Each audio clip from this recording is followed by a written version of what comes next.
morning, everybody. Today is Tuesday, April 2nd, and we are Thursday, April 2nd, and we are here for a work session. Stand at this time and have Councilwoman WASKI lead us in the Pledge of Allegiance. Thank you. I pledge allegiance to the flag of the United States of America and to the republic for which it stands, one nation, under God, indivisible, with liberty and justice for all. Councilwoman, appreciate it very much. We have announcements right now. Just want to let everybody know again that the beach stickers are in, and also that America 250, our next event, will be May 1st at the Suffolk Theater, called the Great American Bash. Tickets are on sale. We'd love for each and every one of you to be there and to celebrate it. And what we're inviting people to do is to come to the Great American Bash and to do dinner in your downtown. So whether that's downtown on Main Street or downtown in Wading River, downtown in Jamesport, or wherever, Polish Town, we would love for everybody to go to their local restaurants, take pictures, and share those, and celebrate the birth of our country and the celebration of all that Riverhead has to offer. So it's a beautiful place. So, council people, does anyone have any announcements today? No? All right. Well, we are going to jump right into it then. We have our open session. Our first item on the open session is Larry Oxman's and members of the Board of Long Island Science Center matter surrounding update on the Long Island Science Center with myself, Merrifield, WASKI, KERN, and ROTHWELL, every one of us. So I believe there's representatives from the Long Island Science Center here, and I believe we also have a few people on Zoom that will be joining us. So if those of you from the Science Center would come down, I have distributed an email to our council people that was received yesterday early morning, and then one was received again, I guess, late last evening, saying that Larry couldn't be here today for the Zoom. But we have kind of given a written update, but we'd love to hear it right now. Good morning. Good to sit?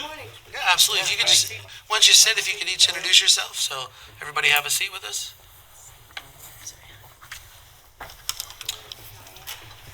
We'll just go my left to right, so if you could start, just introduce yourself and your position. Kempner, and I am a consultant to the Science Center to help them with the project.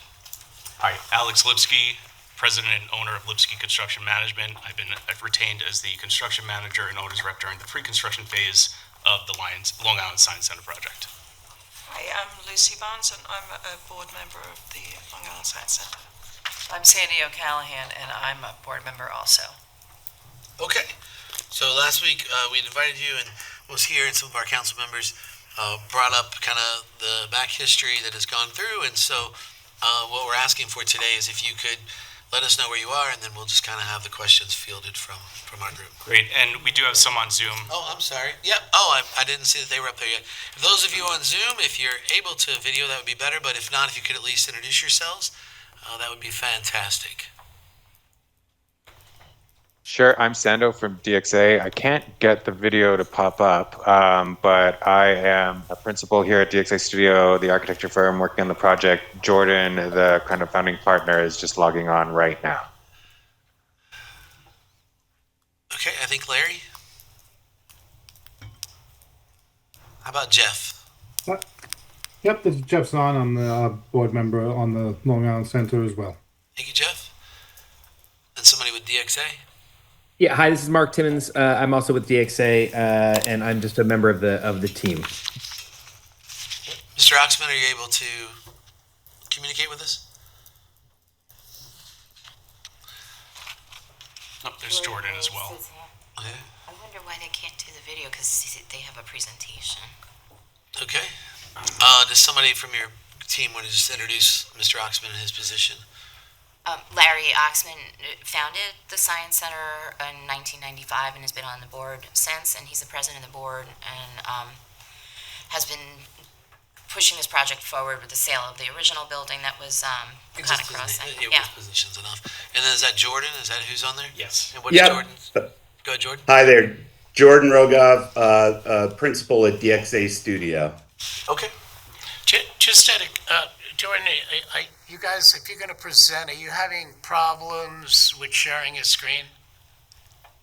Right now, there's no camera access, I believe. So you can see our pretty faces, but the share screen and camera options are not coming up on the toolbar. I don't know if it's a permission issue. I think they're working on it in the back. Okay. Well, we'll start the discussion, and so So I don't know who wants to lead the way for you guys. Jordan, did you want to introduce the project? Yeah, no, I'm happy to. Yeah, so Jordan Rogoff, principal at DXA Studio. Thank you so much for the opportunity to check in with you today. And apologies for the, here's this, hey, there we go. Can you see me? All right. Apologies for the miscommunication about our attendance last week. We had requested that we move to this week because we had a couple meetings towards the end of last week that could kind of advance the conversation for when we do connect. But yes, I've been a part of this project here, I think, for a little over a year. And we have had a number of challenges. First of all, it's a pretty complex project. I think just given the nature of the series of grants that compose the stack, which is right now stands at just under $4 million. There are a number of requirements and hurdles to facilitate each tranche of that. And so we have gone back and forth between trying to get this project done in one shot versus in phases, and ultimately landed that it needs to be a phased project, in part because of jump smart requirements and specific dates and occupancy that are associated with kind of different tranches of the funding for the project. And so just want to acknowledge the fact that, yes, that while there might not be appreciable, visible progress behind the scenes, our team is really juggling with a lot of moving pieces, a lot of variables, and a lot of coordination between different requirements for different aspects of the lending. So where we are now compared to when we talked previously with you is that, yes, we need to do this in multi-phases. And phase one would be to just kind of open the doors, turn on the lights, and have a presence within the building. And so our target is still to open that phase one as quickly as possible with a target of this fall. We've been hoping to kind of start all of this a little bit earlier in January, but now it's finally coming to fruition now. But the goal is to open what will be about a 4,000 square foot presence on site, which will be right off of Main Street. The benefit of this is it satisfies a number of the requirements for the funding, but it also allows us a staging area of about 8,000 square feet in the back half of the building for phase two. We're cognizant of the desire for there to be little to no disruption of town square should the phase two completion not align with the completion of the town square. So the phase two, and I think I brought this up the last time we presented to you, that the phase two is conceived of as a kind of prefabricated second story, which can be done within our footprint and can be done in a matter of a few months rather than a protracted construction campaign. So our team is trying to thread the needle between the grant considerations and then frankly construction lending like bridge loans. I run an architecture project. I would say at least a dozen of our projects have been consistently set back because the construction lenders have a kind of ever-changing series of requirements and filing dates. And so again, I just want to allay any fears on the part of the town that this is not an active project. It very much is active. We are holding weekly meetings. The Long Island Science Center team is trying to navigate this wildly complicated capital stack to push this project forward. So just know that it is on our side a full-time commitment to getting this done.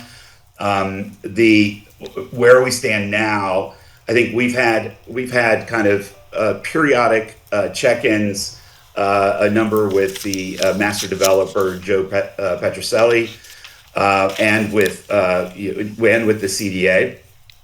Just letting, just relaying the fact that, we are not going as fast as we want to go. This is going to take a little bit longer. This is going to take a little bit longer. So there hasn't been, a total silence on our part. It's just, we haven't gotten enough to be able to sit down and have serious coordination meetings. But we do believe right now that we'll be in a position by either the end of this month or early next month to start meetings on some critical path items. And I just wanted to kind of lay out what we've identified as those critical path items as we see them. And I'm sure there's going to be lots of questions, and there's a lot of work to do to kind of dovetail the Science Center's construction with that of Town Square. One of the issues that we need to figure out immediately is the temporary stormwater situation in 2024. I believe the system that conveyed stormwater from our site was damaged during demolition. We would like to just coordinate and figure out a temporary remedial strategy for that to handle stormwater in the interim, while we then work on kind of the second critical path item, and that's locating our stormwater retention under the town square. In early conversations, there was an openness to facilitating this, but it does require coordination. And so we have our civil engineer working on that currently. Once we have all the calculations, we can sit down and we're hoping that's within the next couple of weeks here. We can sit down and start to talk about what that looks like, what the timing is, what sort of easement arrangements are necessary. And that would represent then the permanent stormwater handling. We also really need to talk about, as we see the town square, the amount of infill for the plaza. There's a tremendous amount of forces that will be exerted upon both the hotel building and our building. So understanding the soil retention strategies there, how that works between the Science Center and the town square. We have some ideas about that, but want that to be a dialogue with the town. So again, that at our next working session, or like preliminary working session, between the town and us, I think we flagged that as a pretty important thing to figure out. Then when it comes to work permits, we have currently, I think, an approved set, but that represented the previous phase one, which was the full footprint of the building, which is full 12,000 square foot footprint. Being that that's being reduced, we intend to file an amendment for 4,000 square foot footprint, again, to satisfy Jump Smart and open the doors as quickly as possible.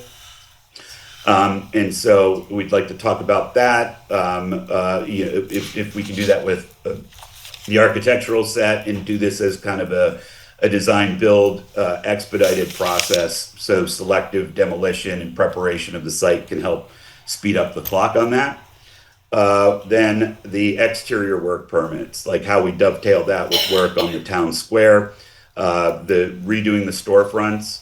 I think one element to explain that the 4,000 square foot footprint also satisfies another critical piece, which is emergency egress. Having two means of egress, because the town square will be under construction and we won't be able to egress through the east side of the building, nor the south side, since the grade will be raised. We're really limited to getting two means of egress on the Main Street side. So that 4,000 square feet also works, kind of dovetails with that consideration. So nonetheless, we need to talk about egress, access, that sort of thing through our respective construction campaigns. And then there's the interface with LVF. Our studio DXA has met with LVF multiple times and has kind of a framework as to location and grade into the museum for the side entry for phase two. So we want to resume that in earnest, following this proposed meeting for the other topics. So So anyway, that's kind of a breakdown of where we are. Sando, I don't know if you have the more the kind of smaller phase one plans and are able to share that. I think that might be helpful, but yeah, that's that. From my perspective, we are jamming, and I think that we can make I think stronger efforts and have more substantive meetings with the town as early as the end of this month, beginning of next month, and I believe the Long Island Science Center team shared some correspondence proposing that we provide monthly updates to the town board moving forward for total transparency, given the lack of appreciable like physical tangible progress. Just to convey the amount of the behind the scenes work that is necessary for such a complex project. So here, Sando has up on the screen. Is everybody able to see that? Well, I just, yeah, I just was trying to get to the bottom of where we're going here, like time-wise, and I think that Sure. Yeah, okay. we're talking about a lot of details and getting in the weeds, which is great to hear some of these updates, but I think this has been, rinse, wash, repeat, and we're kind of getting at, like, where do we stand for phase one? So everything, Yeah. like everything in which you said, you basically have shared over a year ago. So what I would like to know is over the past year, what work have you actually performed, and what have you done? Because I don't believe we've seen anything on our planning department, our building department. We've seen no plans, no engineering, no architectural plans. You're chopping off, now you're telling us you're chopping off the back of a building, and you haven't even consulted with us to determine how that's going to level out and match with our town square that we're building in the children's playground. So you can talk about all the things that you want to do and the difficult progress that it is, but why don't you tell us something you've accomplished over the last year and some progress that you've made? Because that's what we're interested in seeing. Because everything you just said we heard 1 year ago, and you were going to be open in the fall. It's actually quite different than a year ago, with all due respect. What I agree. Like, how come we're not further? Why are there not shovels in the ground? Those are absolutely legitimate questions. Again, a lot of it has to do with the complexity of amassing the capital stack, which we have for $4 million. So each one of the tranches or pieces of that capital stack require bridge loans to facilitate cash because they're reimbursement based. The big hang up has been on a number of the bridge loan acquisitions. We'll be close to the finish line with one. I will tell you candidly, one of the lenders dropped after the most recent declaration of potential eminent domain last week. So there's a little bit of a back and forth that as we begin to progress, and it doesn't look like a sure thing, lenders start to get a little bit scared and decide that it's not it's not a worthwhile venture to lend to the Science Center. Are you insinuating that it's our fault that you weren't able to get lending? I'm not. I'm saying no. The one piece of it we did lose after last week. Yes, but that is not a challenge to the full project. The majority of it, we're still in good stead. We're still able to move forward, but I do think that we need to get this first part done to allay any fears that the town has, but also to allay fears that any potential investors. There are a number of investors that have said, we're on board, we're willing to invest for beyond the capital stack that's been prepared. But we need to see progress. We need to see this open. So what have we done? We have been. So let me just stop you real quick. I'm sorry. So what I'm hearing right now is that you do not have the funding for it. You do not have any bridge loans secured. You're in no better of a financial spot today as you were a year ago. I think that's a misinterpretation. Yeah. One of the fundings did remove themselves, but that does not hinder the phase one project. We have the capital deck ready. So then why haven't you built a phase one project? Why have you not started anything? That's a fair question. I think the response is simply that we've been building the capital debt. We've been securing, obviously we've secured some of the grants previously, but getting the bridge loan, which has been Chris's main task, and now I'm going to just take a step back and with the understanding that I represent many nonprofits, and getting these bridge loans has been a very difficult task. Getting donor dollars has been a very difficult task since COVID, not just since COVID, but since the tariff issues and now the war that we're currently encountering. People are very close to the pockets. However, Chris has done a fantastic job in securing those loans, which is exactly what we've been doing for the past year. So what you represent in terms of the nonprofits, we represent the taxpayers. This building has been off the tax rolls for numbers of years, amounting in well over $300,000. It's $339,000. So that's what the close to $340,000 that if it had been a regular commercial building on Main Street would have paid in taxes to help our taxpayers for these last 6 years. Instead, it paid pennies on the dollar. I think that for 2026 it would have been $47,000 and change, and instead the not-for-profit so-called Science Center paid $1,300. So we were excited that you initially were going to come downtown because you were supposed to be an activation point for all of the restaurants, the storefronts, retail. They were all relying on you to be an activation point down there and to balance out, our project. We're spending a large sum of taxpayer dollars along with grants to design a new town square. And for years, what you've done is you've taken a building off the tax rolls. You've done no work on it. It is a health hazard. It's full of mold. The facades are breaking apart. It's dangerous, so we want to fill the town square up with children, and our fire marshals and our building inspectors have been on site and said this building is not good, and at some point we have to take action. We have to be responsible. So as much as I like to say I'd love to have the science there, the plans that were put forth 5 years ago were amazing. And then they got scaled back, but for 5 years, nothing has been done. You've been no better off, not even a year ago, but from where your initial plans were 5 years ago. And so there's no activation, there's not happening. You moved, you sold the building where you were, you went up to Tanger Mall. You're not even open at Tanger Mall, you only do bus tours, so if I try to take a family or somebody wants to go up there and visit, so I have to ask, what's going to be your module when you arrive downtown. I mean, are you going to be open every day, or is it just going to be like bus tours? But without even getting into all that right now, so really it's not 1 year, it's 5 years. Nothing has happened. It's off the tax rolls, and there's no activation point. So the benefits are not, of the taxpayers are not being seen in any way, shape, or form. And so at a certain point, we have to decide, how long do we as elected officials allow a dilapidated health hazard building to remain down there with nothing taking place and us not taking action?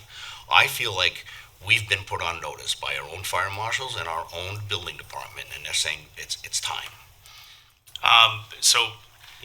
I'll leave you with this. Are you simply a real estate holdings company where you're just buying the building and we're going to build the town square and everything, and then you're going to turn around and market and sell it for twice what you bought it? Is that the intention? And that's why you've decided not to put any money or work into it? So what exactly entity are you downtown? So you've asked about 20 questions. Is there a specific one that would you like me to answer? The real estate portion, sure. The health portion? You can take your time and go through it. Okay. You've got in regards to the health of the facility, I've toured no less than 20 buildings on this downtown Main Street. I've toured probably 100 buildings in Riverhead, over 1,000 buildings in Suffolk County. This is a Long Island structure. There is no difference between this building and the thousands that I've toured on Long Island. Actually, I think this is structurally better than the majority I've seen on Long Island. Is it full of mold? I inspected the building after a extreme rainstorm, no less than 2 weeks ago. It was something that we wanted to make sure that if we were coming to the town, we were going to have a severe rain event prior to, and the building was bone dry. There's no moisture in the building that we could find. In regards to any environmental hazards, if there's anything that needs to be addressed during the construction phase, it's going to come up during the demolition inspection, but there's nothing that I could see in the building that causes a hazardous condition to... It's not full of mold, you're saying? I did not see any mold in my inspection. We have, It seems like, did you remedy it? Did you have a Can company? you share those photos? I do not have those photos. They're full of mold. If I may I'd I like to jump see in? it. Been given to there, and it was part of the inspection process. I work with a lot of Right. environmental companies. It's something that I can look into. Have you done anything with the sludge that comes out of the back of the building? So you say Can- that's can- not enough. May I don't know, can you hear me? Hello? Yep. Am I, Yeah, Larry, we Okay. can hear you. very good, thank you. The fact that we've done, that you're saying that we've done nothing is really not true at all. We put a new roof on the building. We were in the process of taking out the old sheetrock, and the town gave us a stop work order. Because you didn't have permits to do that, sir. We didn't, okay, I don't want to argue about permits, Well, it's not whatever. an argument, it's a fact. Larry, let me address the sludge coming out of the building. I'm going to jump right in. Okay, okay. So the sludge coming out of the building, from my understanding, and I've been working with the board for about 5-6 months now, but I'm hearing about this internally. My understanding of this is this building has remained vacant. It's been there since the 70s. The building's from the 70s. The building's been vacant for 17 years, purchased by the Long Island Science Center as a nonprofit. And in all of that time, it had no issues in regards to the stormwater coming out of the back of the building until the building was demolished next door in 2024, which is when this started. Now, we did scope the drainage line, and it is a stormwater item. It's not a sewage item. It's not waste. It is rainwater. So we did scope it, and it's my understanding that it cannot be determined the final path. It does show it going east towards the new town square project. And this is one of the items that Jordan brought up previously, is that we do want to make sure we have a temporary stormwater in place to make sure that this is not a continuous issue, but it's not sewage sludge coming out of the back of the building. It is rainwater, from what I have been told as well. I'd like to speak if I Oh, can. of course. Yeah. Okay, you're here today to address the failures of the so-called Science Center to move forward. Ms. Kempner, you were here a year ago and told us, assured us, not just told us, assured us, and so did Justin, that this would be ready in the summer of '25, and it's not. Not only is it not ready, but the plan that Mr. Hosgrove, how do you say his name, I'm sorry? Jordan. Oh. Jordan, I said Justin, I apologize, Jordan, that he presented is an actually completely different presentation of what you brought us last April. Last April, it was the interior, phase one, activating the building for occupancy. Phase one was going to be completed and open in the summer, and that was the interior build-out of the upper level. This is the relocation vision that they presented to us. You were not at this meeting, you were, Ms. Kempner, that this was going to include phase one, interior build-out of the upper level, mechanical systems upgrade, new facade. Okay, what's really significant about that is that's not what you're talking about here at all. You're not talking about doing the facade at all now, and that was necessary. Why that's really significant to the taxpayers of this town right now is because you were going to need building permits to do all of that. To change the exterior was going to not only require building permits, but site plan approval. And I'd like to cite this section. That was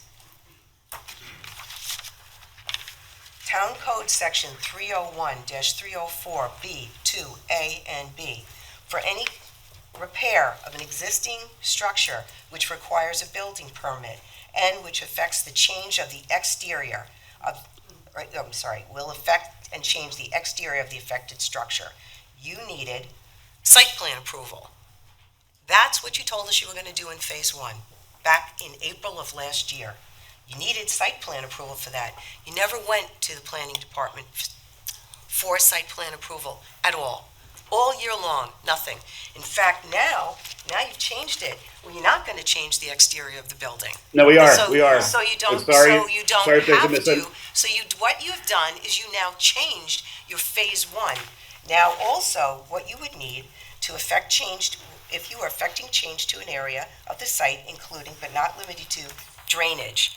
You have serious drainage problems with this development, and that you also need site plan approval for under You're the correct. sections I just cited. Absolutely. You don't have that. You have never gone the entire year to the planning department to obtain site plan approval. A whole year, nothing.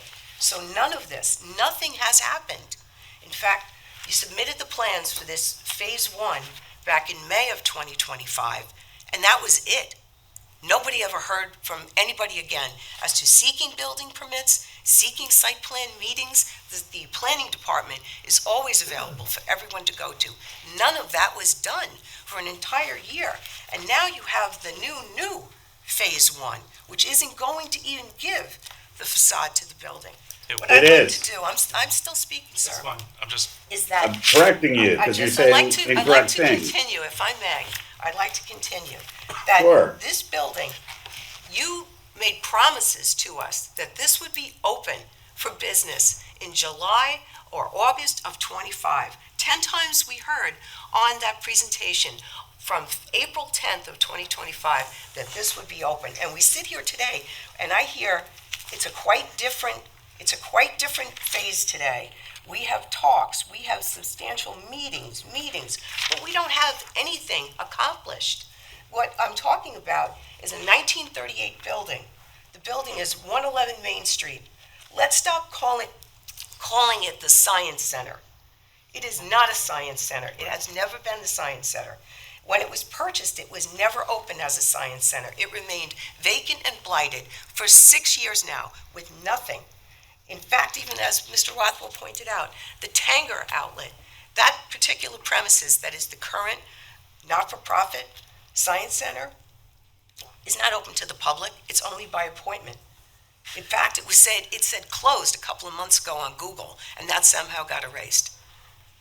Back in 2022, do we have I had a PowerPoint that I was preparing. Is that ready, Justin? I'd like to go to that so that the public, the taxpayers of this town understand.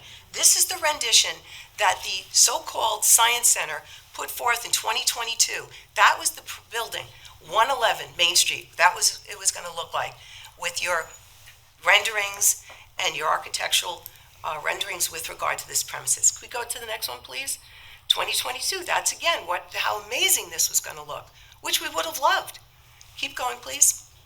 2023, it morphed and changed again. In 2023, this was the rendering that you put forth, what the Science Center was going to look like on Main Street, 111 Main Street. Could we continue, please? 2023, look at this, another version of that Science Center. Could we continue? 2023, again, the front, please continue. Continue. Now 2025, April of 2025, this is the new version that the town board and the taxpayers of Riverhead saw. This two-phase, when you came in, Ms. Kempner, last year, you talked about phase 1, the lower level, phase 2, the planetarium. Can we continue, please? And phase 1 was going to look like that. Phase 1 with the sheathing, all in the front of the building. And you spoke about phase 1A, where on the side we would have the windows cut out and the door so that it could access onto the Town Square Plaza. Please continue. But this is the building. 111 Main Street has always looked like that. So I would suggest we stop calling it the Science Center and call it what it really is, the Science Fiction Science Center, because all of this, including the latest renderings, are fiction. And even depictions of it in news articles keeps showing these beautiful renderings of things that do not exist and have not existed. That building right here, this dilapidated, blighted, vacant building is all that has existed at 111 Main Street from 2019 when it was purchased by the not-for-profit until today. That is a disgrace.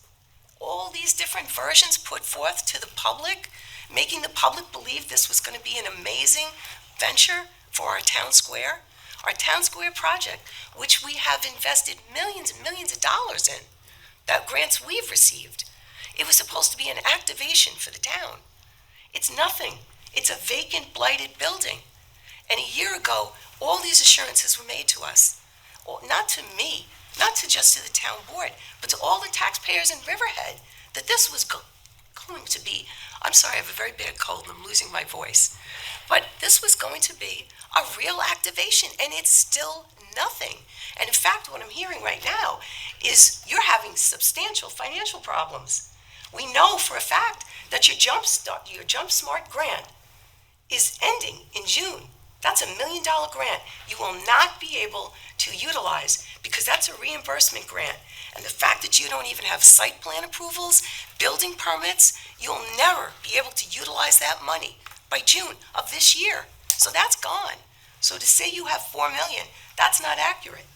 In addition, I'd just like to point out that You're also talking about finances. You Yeah. have a mechanic lien against your Yes, property? that's right. Which says that you're an inability to pay work? No, a mechanical lien is a civil issue. It has nothing to do with the town or getting building permits. no, it has to do with the fact that you don't have the financial capacity to even pay an individual who did work on the No, project. we do. It's a civil matter. It's already It's on the books. It's something that we are tracking. It is a private dispute. It has nothing to do with the town. Well, the fact that it's already on the premises doesn't bode well to your other lenders when you're seeking fundraising They're and aware you're of it. seeking We've made them grants. aware of it. I'm just letting It the is- public know this. The public is The public who's should know that it is involved. known. It's with our lenders. It's something that we are tracking. And the entity that filed it, which is a public recourse, it's something that they're aware of. They just wanted to hold their rights. Does not engage anything except for the real estate transaction. Has nothing to do with permitting. It does bode very badly to the public. It's a very bad public perception with regard to mechanic liens on property that you There's own. mechanics liens filed every single day in this county, And in this town. This downtown project was supposed to be a revitalization. All of our grants. Agree. It was And supposed. some of those renderings were part of the DRI presentation, where a community stakeholder group recommended that the Science Center be awarded $1 million. Which you never, ever activated. That's what you did not do. It was submitted to New York State for $1 million, that the town started the condemnation process and denied that $1 million. So that was a different rendition. I'm talking about the fact that you've presented through the years multiple versions. Similar to like the YMCA and the Armory, it takes not a similar. long I'm time. Well, 2 years ago, Yeah, saying they're gonna open in 6 months. To do these Said projects. that, Ms. Hampton, because it's not similar to the YMCA. The very huge distinction about this piece of property is the fact that it is supposed to be coordinated with the other activation that is occurring. It was supposed to be going on with the hotel, with the East End Arts. It was supposed to be going on with the playground. It was supposed to be coordinating with all the drainage. And that is not happening because you have delayed it all through these years. And that has been a disadvantage to our town square. That's the distinction between this location So if your and the biggest other concern is locations. schedule, Schedule for 6 years. if your 6 biggest years. concern is schedule, the schedule that we've put forth aligns with the town square project. We've been in touch with the town civil engineer in regards to the allocation of stormwater. I'm glad you mentioned him, actually. I'm sorry? I'm glad you mentioned him. Am I allowed to answer? Oh, no, I'm glad. Go ahead, please do. In terms of schedule, we are aligned in our schedule with the hotel project and the town square project in regards to the allocation of stormwater, which has been previously allocated to both the hotel project and 111 I East disagree, Main Street. sir, because you don't have easements. You don't have anything. You don't have site plan approval. You don't have easements. And I'd like to quote Mr. Jeffrey Seaman, who contacted me and said he wanted it noted that, please note that our secret review, the cornerstone used in the support of the town square downtown revitalization and secret findings statement to the public was socioeconomic benefits to the downtown area, flood mitigation. This whole thing is about flood mitigation. He's also been waiting to review the Science Center's plans so that their grading and engineering of the infrastructure can be integrated into the ongoing development of the hotel, the town square park, the relocation of the East End art buildings. Without this information, the so-called Science Center lacks verifiable flood control. He agrees with me that it is imperative that this action is necessary to meet the secret requirements to achieve flood control, which is now at a critical juncture due to the master developer's ongoing site plan development along the riverfront. My position, sir, and the taxpayer's position is, time's up. You had all these years to do this. You're not following anything, even what Mr. Seaman is saying that you should have been doing. None of this has happened. And frankly, to say to us, it's rather insulting to the taxpayers to say to us that you'll come back month after month to give us progress reports. We are not middle school teachers. We're not here to grade homework assignments and see how you're advancing. This was a responsibility on the developers of this project to make it happen. And for 6 years, it's still 111, a vacant, blighted building that doesn't have site plan, doesn't have building, doesn't have a flood mitigation plan, hasn't contacted Mr. Seaman to coordinate any of this. Yet we sit here today with now, I'm counting, I think, the 5th version of this program. Phase 1, not even a new facade now. I've been part of dozens, hundreds of development projects. This is no different. It's very different because this is our only town square. It's very different, and it's our opportunity to have a downtown revitalization. I agree. And this 111 Main Very Street excited for it. is not helping that happen. I think Bob had something. Yeah, Bob. To say. I'm sorry. Yeah, and I agree. I mean, I agree with Denise on the white building. That was a beautiful building, but I also know, and I think Dawn can speak to this, because when it came up, they wanted a side entrance, and there has to be 120 feet between the hotel and the science center, and that's why that couldn't be done. So that I understand. I like the second rendition. I also, we've been through this, well, like the Jazz Loft 2 years ago, they promised they'd be operating in 3 months, 4 months. not true. Excuse me a second, I'm gonna finish now.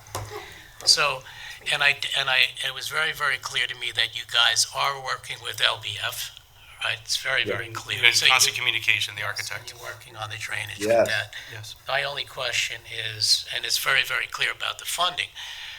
Chris, you brought up that there was $1 million allocated out of the DRI funds towards the Science Center. I'd like to know where that money is. I don't know. Where it We was just diverted to. recommended, and then somewhere in the process, during Supervisor Aguiar, she told the state that she did not want the funding going to the project, and then that was the beginning of the Compton No, Nation. I would like, I if did I see- may, I'd like to have Ms. Thompson. Oh, I'm sorry. Trying to listen to Bob.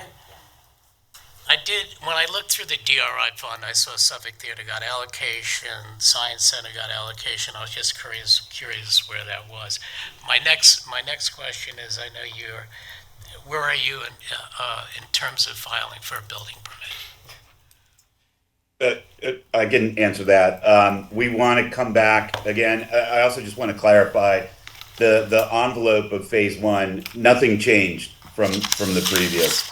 What I was speaking to specifically were the parameters of fire egress and a more limited ground floor footprint. And we're not subtracting anything from the building. What it would mean is the back portion is vacant. So Does that alleviate your concern? The way that you've described it is that we're chopping off the back of that building. We're not. Yeah. We're just putting up No. a fire-rated demise partition to make sure that we can allocate the front while we renovate the back side of it. And the side is... We're not demoing any exterior elements. It's an interior renovation. I'd like to ask Ms. Thomas to come up and address some of these issues. Jordan, do you mind continuing? I thought he was done. Our goal would be to get the architectural set in, again, by the end of this month. And then we'd love to have a meeting regarding the stormwater issues, both the temporary and permanent, and as I said, the bearing capacity of the significant amount of fill that's being proposed for the town square. So I know that there's sincere frustration and pretty significant lack of progress on everybody's mind over the past year. But the ducks are in a row. We're in a good place to be having much more substantive coordination meetings. And again, it hasn't been silence. We have communicated with the CDA, the master developer. We've spoken with Joe, dozens of times over the past few months. We had a site visit, walkthrough just last month. But as far as filing, all of these things need to be figured out, designed, and ready to go before they go into building department. anything that if we were to file little bits and pieces, there's no like appreciable benefit for that. So we are in a position to get that filing within a matter of weeks. But we, And I just wanted to ask Ms. Thomas if you can address some of the things that have come up. I'm sorry. Specifically about the money. Community Development Director. Thank you so much. I did not. Nice to meet you. Nice to meet you.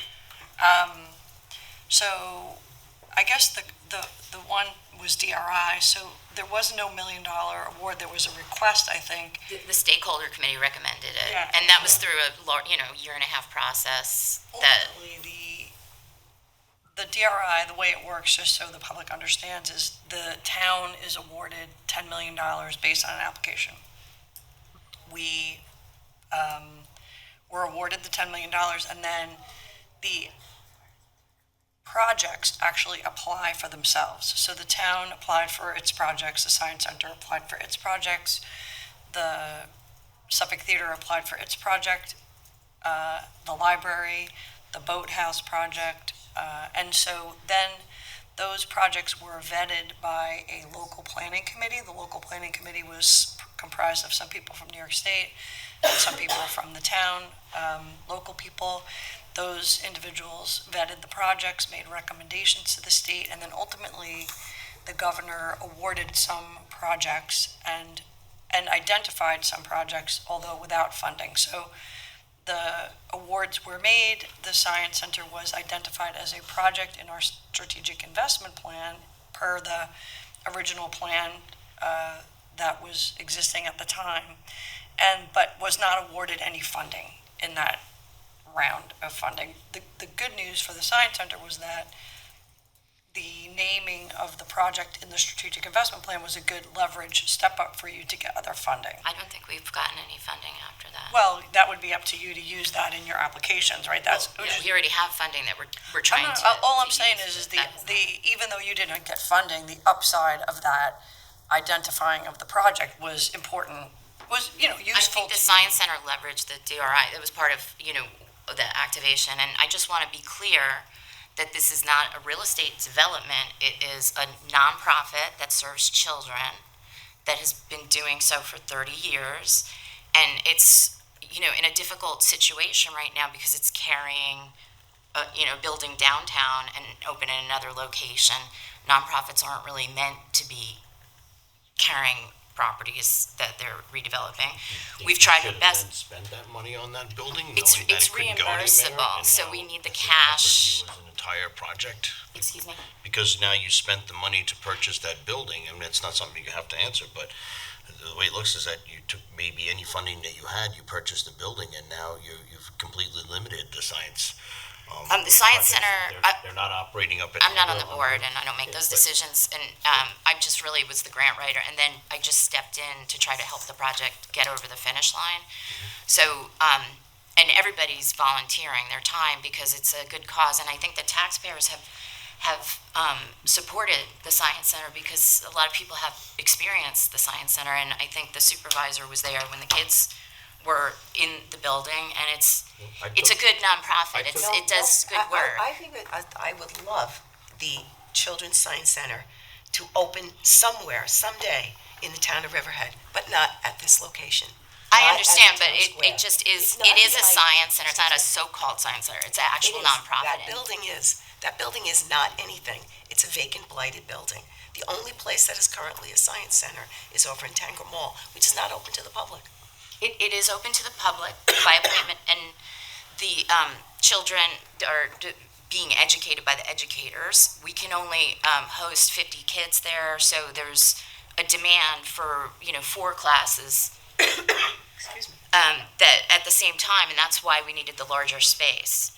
If the town isn't going to work with the nonprofit to get this done, it's not going to get done. So I hear what you're saying, and I understand the concerns. Yes, that's a very unfair statement. We've been sitting here anxious, waiting for a year. For a year, but we're in condemnation. We started condemnation because it is a health hazard. It is a risk. It has faults in that building. It is a dangerous building that needs to be addressed. We took initial steps, and you responded to them and said, we're going to get right on it. We're going to fix the facades. We're going to fix the sewage, all the other things, and you were going to address them all. and we stepped back, which was the right thing to do. But during the interim, over the course of 1 year, you've done nothing. We've done a lot. I mean, but maybe I understand what you're saying, but we are really trying to make, the science center. You haven't done anything. Nobody got a building plan submitted. We haven't quite a bit, but I understand what position. you're trying to do and where you're going with it, and if we can't convince you, we can't convince you, but we're hoping You don't need to convince us. You need to go ahead and build a building and spend the a money and spend nonprofit. the things and to do that. What? The lady down at the end doesn't want it there. She just said. But it's. You're not 6 years. It hasn't been anything, and it needed to be an activation, which it is not. And honestly, the idea that the science center, that building, should hold the taxpayers hostage is wrong. This was a for-profit agency and it was paying taxes and it was a blighted building with no occupancy, it would be okay? I don't think that's appropriate. It would be sold. I don't think that's appropriate. We've been trying to get this project going for many years. But that doesn't, just because you've been trying, doesn't make it something we should let you Cap Deck is in a position that allows us to move forward. So we're building our time. We're building the town square, and we're actively have begun construction in our project, and we have no idea how it lines up to your building whatsoever. You have no site plans, no designs. We were coordinating for a few years with Dawn to wait, and we were specifically told that you were putting together the town square. We had to. Yeah, but we're ready to build it, and we're coming up I to your know, and building, it's- so it's we been- don't know elevations, access Yeah, it's been points. a little bit We of a gotta hurry plant up and trees, wait. then It's we're gonna difficult tear out for trees. a How's the best nonprofit way to that spend is a taxpayer teaching- money to match up to your building It's without? it's a my teaching site plan? nonprofit, so it's not like a real estate development company. It has gotten a lot of public support outside of the town board, but not really. It hasn't really been a collaboration. So it would be nice to be gifted property like the East End Arts Council, or to be gifted a building. You have no money to build it. You still need funding for construction, design, Yes, engineering, all those things. Absolutely. Nobody's gifting you all that. absolutely. Working through means of grants, and your grants are expiring, you have mechanic liens on the property, and it seems like you're slowly going into slowly approaching a financial disaster. It's not for us to determine how the science center moves forward, but without any funding, the reality is this project is not gonna happen. And would the science center be better off selling that business to any entity that's going to repair it, restore it for whatever use it may be, and then maybe start to revamp and revitalize its services and provide full services up at the thing, or buy another building downtown and create a second. Buying another building But to downtown. do something, lease a space, have you given any thought to how, because what I'm seeing more is a financial kind of disaster that's just not coming out, and I don't know how you get out of that. I feel like it's just a vulnerable nonprofit that's been in existence for 30 years, that's served a lot of children, 250,000 children over. My It's not kids- serving my kids- anybody down there. My kids went there years ago, and it was wonderful. Yeah, the organization is still serving children. Not And there, at that location. you're absolutely correct. But the organization is a good organization. It's not the so-called science center. Larry Oxman doesn't own the building. It's not a real estate development. It was a very good idea that was supported by a lot of people to open a science center downtown. And the town square was a vision that Lucy had when she drew the first It's a very vision good of the town square for the science center. Good idea, but it's never come to fruition.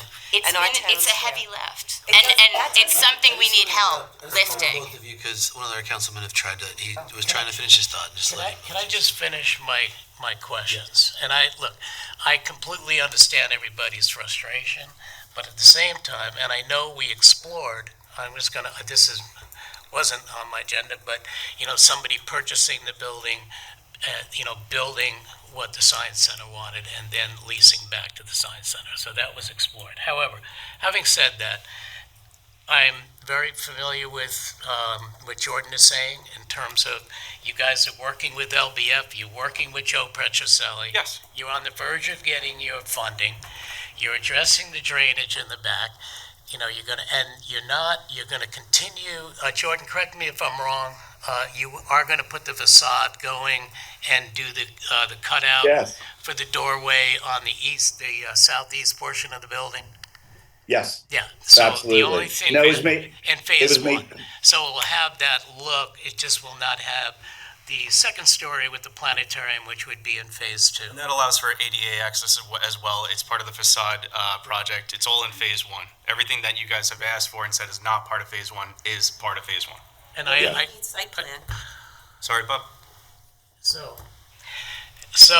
with that, having said that, and I understand the frustration of, myself included. I mean, I was hoping this would be, done, but I've also had conversations with Joe Petroselli and the viability of all this, and I understand. I've seen the technical drawings for the drainage, so I understand how it works. And if you're near the, my question was, how far you about? Jordan said you're weeks away from the building permit. Yeah, well, not the permit, but filing. We need another 2 to 3 weeks, and the goal would be by the end of this month having a set into the building department. As for the site plan, that's really kind of tied to some of the stormwater issues. At least our understanding. If there's a way to break that off, then we can file a site plan faster. But the coordination needs to happen both with LBF, VHB. And our civil team would take a little bit longer, but nonetheless, we can get drawings in within the next 2 to 3 weeks, and would like again in earnest to have those meetings of coordination between all parties. That would be the hotel, the town square, and us. Yeah. Yeah, but it addresses this question in terms of the stormwater schedule. We've had a conversation with the hotel's civil engineer, and we're at the same schedule level. So we are both starting those calculations at the same time. They have not started yet. They're not waiting for us. We're at the same exact schedule as that project. Yeah, and that I understood that had to be based on. It's all based on the town's coordination, correct? I understand that. That's correct, Bob. So I have one question, Yes. and this will basically tell me everything that I need to know. Back in April of 2025, the major concern by the then town board was the safety of the building, the chance that part of the facade could fall down and injure someone, the mold that is coming out of there, the sewage that's coming out of the back. What has been done since that meeting to mitigate any safety concern? Now, it's my understanding that we did have I'm just getting into this portion. I did hear this last week, that we did have a structural engineer come to the site, and he found no fault in the building. If you would like me to put together a formal report on that, I could do that. Yes. Okay. I'd just like to add one point. A year ago, you came in here and told us, promised us, assured us 10 times this would be ready by the summer of 2025. And I'm sorry, but I understand you're trying to make a case, but no, I'm not trying to make a case. It's a nonprofit trying to make something happen. There's, Great nonprofit. Ma'am?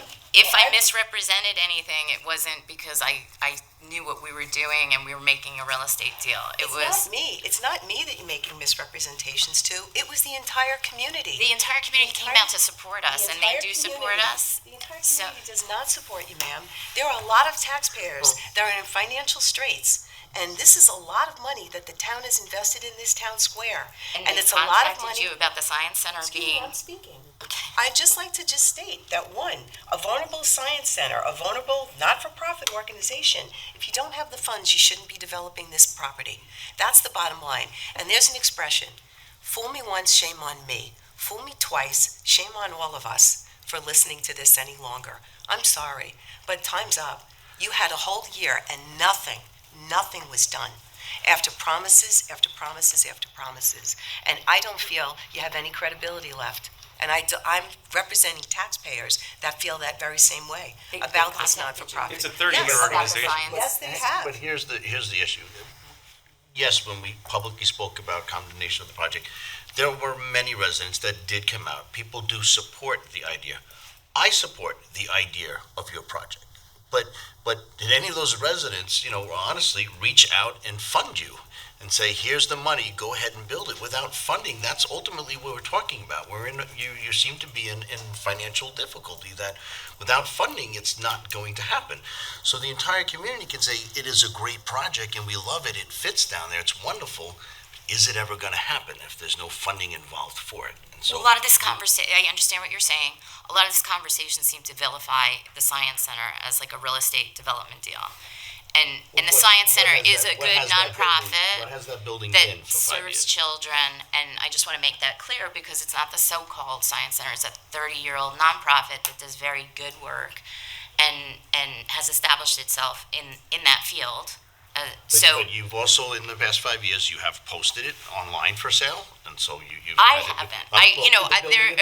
All I'm trying to So do is help the project. Science Center I'm trying to help the project. So I'm sorry if you feel like you were lied to. It definitely wasn't, a planned delay. And, we're doing the best we can. And that's the only thing we could say is we're trying to build a vision for children and deliver it on the town square. Just, again, we are building our town square, and you have not come forth to discuss any We've been in easements. touch with Dawn any for site plans. 6 years. There's no surveying and we done, worked there's with the town nothing schedule. done on this that shows any inclination. Our contractor, who would be essentially the same contractor who looks at your doing, is concerned that these projects are not going to align, they're not going to meet up, and there's nothing done. And so now we are in jeopardy of, we are spending taxpayer dollars to revitalize downtown so that we can meet matching grants. And we're responsible for that, just as though you're responsible for your project. But for us to say, well, we're going to spend a lot of money and try to work around a building that It is that a lot of not money. safe, that has health issues, it is full of mold. Go in and walk in the building and you see it's there, it's here, it's not, it's not fabricated. It's no different than the rest of downtown. I've been in many buildings down here. You haven't addressed any of it over the course of the year, and you were going to be open last spring and last summer, and we just sit and we just wait and we spin our wheels. You're losing more funding. So I think, was it by June 30th, you have to either expend funds or you're going to lose all the other grants, and then you're back down at square zero. So once again, you have a building with no funding to build what you want. It's not a building with no funding. There's funding in place. You're talking about the June 30th expiration. We're working on ways to get that done. But this whole, attack on the nonprofit doesn't help move that forward. I'm not attacking the nonprofit. I'm attacking one. Absolutely an attack. Listen, let me clarify. I have always loved the Science Center. I took my kids when they were little. It I is cannot a wait major to take project. my kids there. Okay. I'm very excited about that. Go to the one up on have to make Tanger an if they're open. I have to make an appointment for that, yes. But the And we're just idea. making fun of the nonprofit that's struggling. It doesn't seem. We're not, but we're talking about not the business plan that you have. I'm not attacking the Science Center. I'm attacking a dilapidated building downtown and saying, what are you going to do with We it? were and how hoping to soon work are we with going you to to get make it happen, but it doesn't seem like it's gonna. There's like $45 million in grants. It's supporting a lot of different projects downtown. None of that's going towards us. Anything we raised on our own. In some towns, they have an economic development fund, so we don't have to go to private financing. It took us so long to just find a faith-based lender that's a CFDI that can look at this project. And the president of the bank spoke to me about the projects that they want to say it happen. They wanted us to bring on a construction manager. They said, it's great that you're using the master developer, but who's representing, you? Because we're lenders and we need this requirement. So all of that has been a lot of work. It's, I could use the time back. I'd be happy to get the time back. I have not seen. Have you done a fundraising event over the past year? I That's don't been have the open time the to do a public? fundraising event. So have you raised We are any funds over expanding. the last year that makes you in a better position than you We're were a year expanding ago? the board to try to have more capacity to do fundraisers, but it's After the limited. Phase 1 project, Yeah. during the Phase 1 project. So we have the capital, we have the ability to go forward with the Phase 1 project. It cures all the concerns that you had about the facade change, about the front entrance, about ADA access, about mitigating any environmental issues that you have. It mitigates every single thing that you brought up as a concern. It aligns with the schedule of the town project, the hotel project next to it. It aligns with everything. It resolves the condition of the back stormwater issue that every single concern that you've brought up, we have responded with. This is all in the plans for Phase 1 that we are looking to address. and you're just continuously fighting us. I'm not sure how to progress on Very this. hostile. I was It's, just- the just trying to- hostility is against the 11th nonprofit. hour a year ago is the way that I see The it. community did. So This town board did. Jordan, Oh, I was not part of it, so thank you. But I was told that we got signatures from the community to make sure that it didn't happen. If this is we the, didn't. Someone in the community I'm put sorry. a Thank you. change.org. But we decided as the board, excuse me, the Ultimately. supervisor was not here at the time, but we I love you decided guys as a for board that. That's incredible. to give you a chance to move forward. Yes. And because I don't know how this I works, so always thank you. said- Thank you for the clarity. we love the project, the designs that were put forth 5 years ago were amazing. Yeah. And the They've been designs that are Any current additional were concerns? Because I to think help we've with the addressed every cash single flow. concern that you have. All right, so I think we have I think our CDA director, if something adds to this, if it's just the back and forth, I don't want to continue to just. Because earlier it was mentioned that the condemnation impacted the DRI funding, and that is absolutely not correct, because the DRI funding was 2022. The condemnation didn't even start until late 2024. So there's no connection between DRI funding and a condemnation action by the town board. Yeah, I don't think that there was, they were That talking was about absolutely said. I just want to make sure it's clear. There was a change in support for the Science Center. So when we first announced the purchase of the building, there was a very big press conference with all levels of government. It was before the DRI, and there was a lot of collaboration. When the DRI was submitted, that's when the hostility in the public realm started coming out towards the Science Center, and I don't know if it was directed at someone individually, but that did a lot of damage to the nonprofit being sort of, there's a lot of documentation of these allegations against the I don't nonprofit. like the word hostility. I think that there's a very big difference between hostility and frustration. And I think that what this board is trying to say is that we are frustrated with the lack of moving this forward. It's too long, as Councilwoman Merrifield said. Time's up. We cannot continue to go in this direction. Our downtown deserves more. The residents of the town deserve more. And as far as I'm concerned, I'm finished kicking the can down the road. So we've announced to you, and we've responded to every single concern. I believe we have alleviated every concern, but this is a witch hunt. So in my opinion, I think this is a project that should have a red carpet brought out for it, and it's putting up red tape. We do not want to come adversarial at this. What red tape did we Just put one up over second. last year? This is Nothing. in no intent are we trying to be adversarial. We're just trying to build this, which Jordan has announced that we are able to provide submission into the building department. We've announced that we're. He came here a year ago.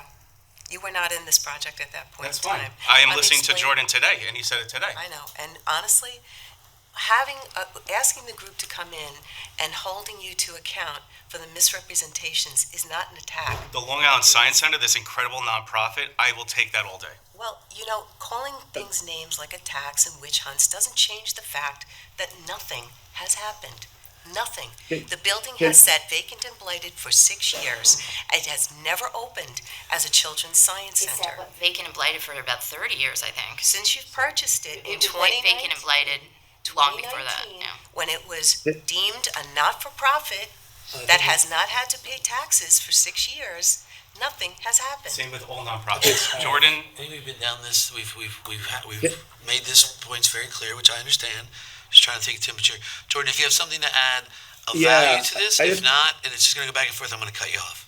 Yeah, no, it's not back and forth. I just wanted to push back on misrepresentation. I understand everybody's frustration. We're frustrated, right?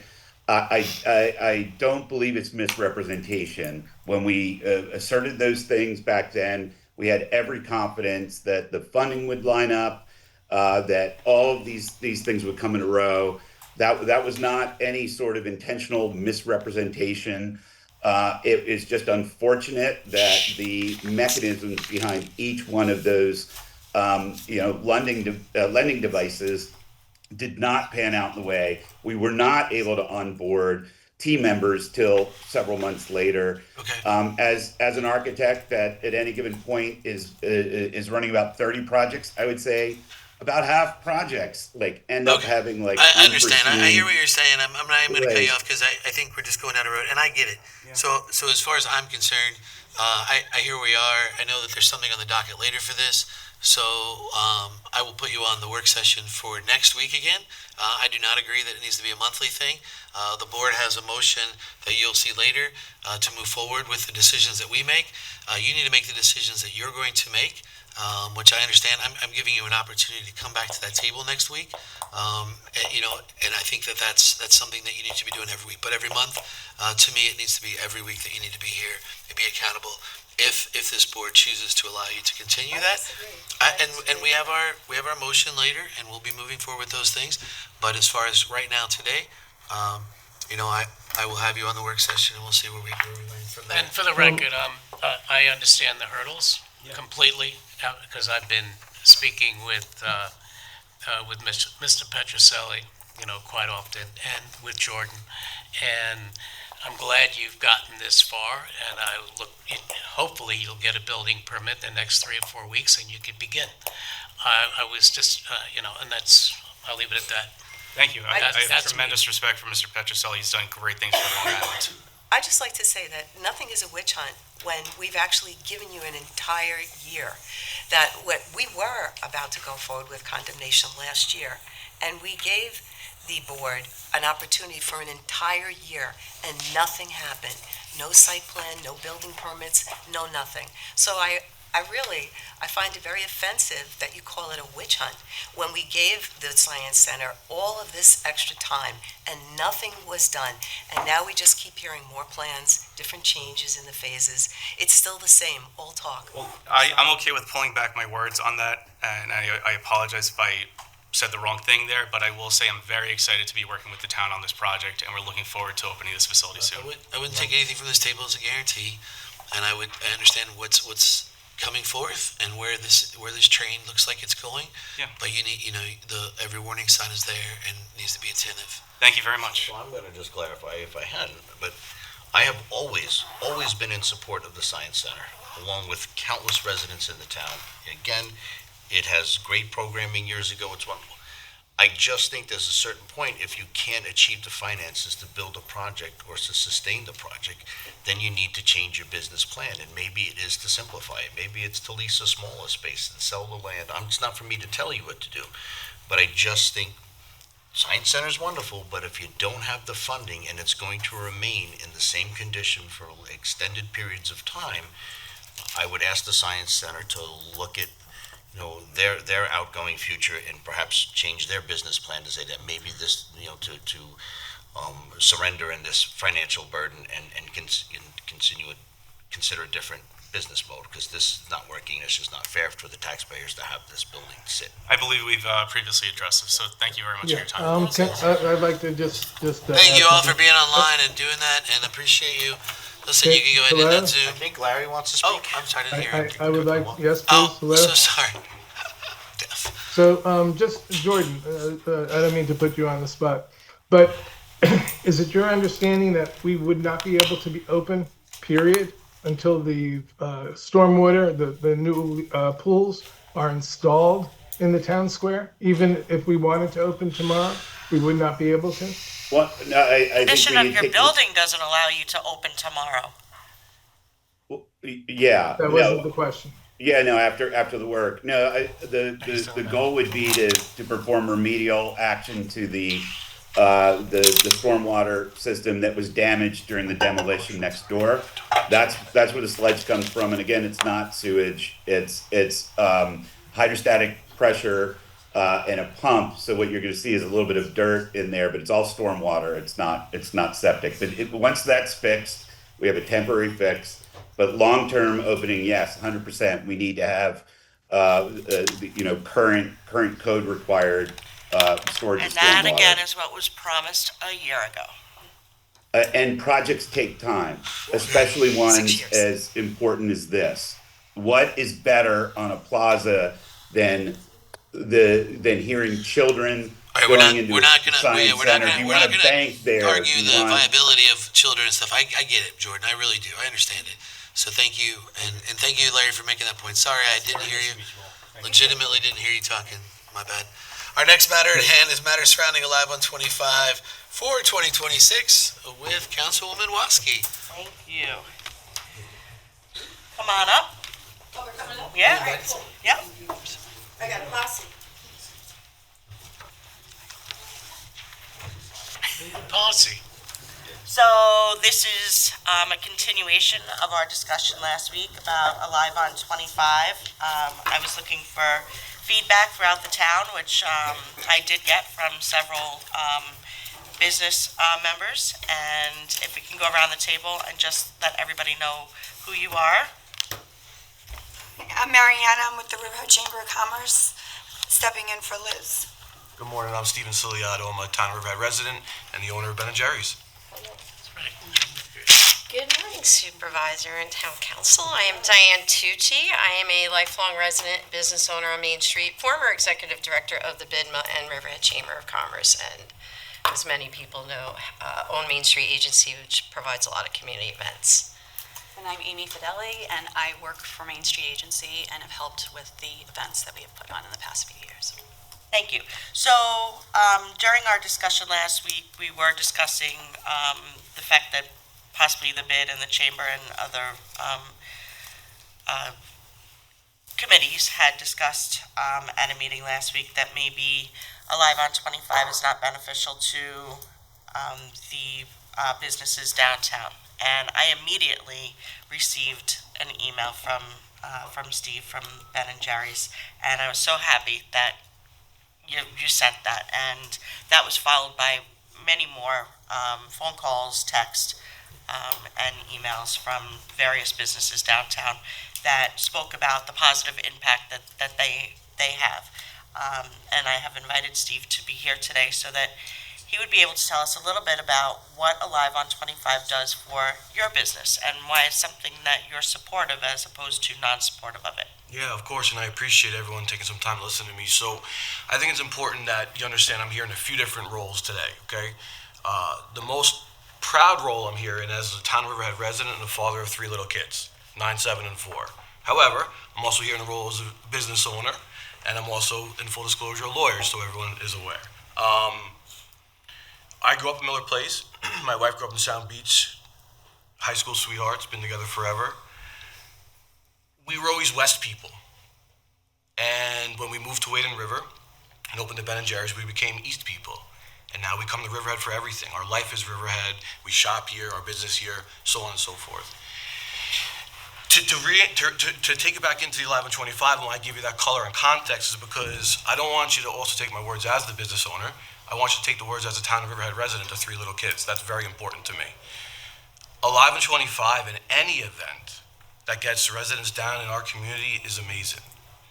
Whether it's for the businesses, whether it's for families, whether it's for activation of our amazing downtown concept and getting people to know what's going on here. We want everyone down there, right? After a long winter as a father, I want to bring my kids down to street fairs and festivals and spend the spring and summer doing those things. Face painting and wrestling, all the amazing activities that Alive and 25 and these events offer. Now I know we need to work with our community partners, police, fire, etc., and our other business owners, right? So maybe a sit-down restaurant isn't going to be as beneficial as a street fair, but it gives them visibility and exposure. Then let's do some events where it's our Riverhead Restaurant Week and we focus on the restaurants. I, as a lawyer, sometimes deal with a lot of unpleasant things. But when I go to the ice cream shop and Scoop, because I actually do work there, it's so different. And everyone comes in happy. And it's amazing what I've found, that the people of our own town, our own residents, don't even know what's happening on Main Street. That the excavators are digging holes and people come and say, what's happening there? Our own residents don't even know. So forget about our residents. Let's get everyone from Long Island down there. This is our time. This is Riverhead's time. This is our community. I mean, we should be doing events every day down there, getting people, filling those seats. It's great for the families, the kids, the parks we're going to build. It's just, to me, these work sessions should be more productive around how do we work together then, we don't need to do this event, right? How do we make it maybe on a Thursday to fix some needs? Or how do we help with the police and the fire, right? We have an active construction zone. I don't know. To me, I'm more of a come together, right? And I think as a community resident, the idea of getting rid of any events, especially in this time. It's our time. We have a great project that needs to be all over social media, taglines, visibility, interviews, news. This is our time to shine. We don't take away now, we add. And that's my 2 cents. And I will reiterate what Councilwoman WASKI said after our work session. You know, I've been downtown for a few dinners and stopped a few places, and everybody's like, who is saying not to do this? It's great with us. So I have to pose the question to you, Supervisor. Last week, you said the business owners don't want it. So who doesn't want it? What I said was the representation from the council that we sat with, they didn't say they didn't want it. What they said was, is there a better way to have and spend the resources that we have? The expense for our cops, the expense for everything that we do, it was just a question. I think these are the difficult conversations that we have to have. Out of pressure comes diamonds. And I think this is a great conversation to have. I've been at all the Alive on 25s. I was at the ones last year. I think they're great, always been supportive. But to sit here and say, no one said that, I wouldn't be honest. People came to those meetings with the chamber, with the different groups that sat there, and all they said was, is this the best suit? That's what I said last week. That's what I asked Councilwoman WASKI about last week when we came in here, was just like, hey, are we utilizing? And I think this is a conversation we have to have every year. I think the issue is it gets spun into someone's against it if they question the viability of, like, even saying, Bob and I talked about it yesterday, where the chief wants to cut from Roanoke, like to save the tax dollars on the police end. Because it would be 4 different spots that if we went straight down Roanoke instead of left. But I've posed the question, well, is that hurting diggers and the people just a block right there? And so I think those are just good questions to have. I think that's the viability of this. It's not saying like we can't do it or people don't want it, but there were businesses, we went and sat and talked. I talked to people all the way down on East Main and said, what's the viability? And they were like, Alive on 25 is great. In fact, what they asked was, they were like, instead of doing the 4th before the 4th, which was kind of been spitballed right here behind our building because of construction, they said what you said. They were like, please don't do that. They were like, can you actually bring the 4th before the 4th back downtown? And I was like, oh, well, the Christmas, and they were like, well, the Christmas thing was okay, but then they said after everybody left, we were kind of left vacant. So it was a thing where they were like, please leave it down here. So I immediately went back, talked to my office and said, hey, we need to go back to that committee and rethink the 4th before the 4th. And if we need to bring that downtown to make sure that happens, so. I'm all for conversation and I'm all for teamwork, right? We all have different needs. My needs might be different than a restaurant's needs, than the Suffolk Theater's needs, et cetera, right? Again, I'll keep it as my most important role as a father, that when I come down for those events, I'm not looking to take my wife and my 3 kids in a sit-down restaurant. I want street food and sausage and peppers and grease on their face and make memories. So why can't we also make a cool restaurant week event, right, for the businesses that maybe didn't benefit as much as they could have in Alive 25, where we focused on them? Because the reality is, if all the businesses are doing better, we're all going to do better. That's what the restaurateur that I met with yesterday said. He said, on top of this, can we also promote? And I was like, these are great ideas. I encouraged them to get connected with the chamber who would help them to fulfill those ideas, because I think that's a great place for that. And there's so many things that we can do to continue. And not just on our Main Street, downtown Riverhead, but our, like Jamesport and what they bring to the office. We're doing Polish Town. I think that every downtown area, Wading River has a downtown.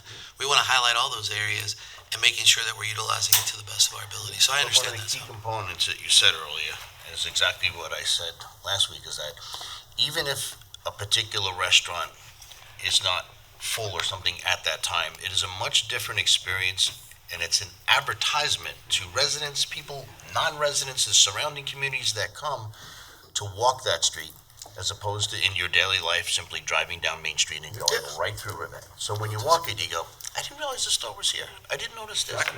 And then it gives you a to-do list of you come back. So Alive on 25 is just not about let's measure the count, in the restaurant that night. Let's measure, the afterward effects and that. So maybe the following week, let's go back there. I really want to check out that restaurant. I agree with you. There's the tangibles of that night, and then there's the intangibles of where, I'm with my kids tonight, but restaurant X looks amazing. Let's have a date night next week.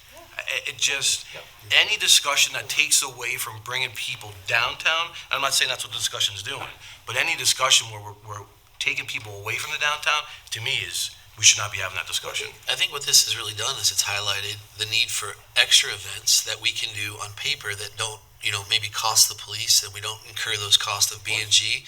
And then adding onto it, the fourth before the fourth is making sure that if that's where that needs to be, that we're putting things where they need to be to help the proponents. So I think these conversations, tough conversations are good. I think they're easy to ask. I think Mr. Kern wanted to say something.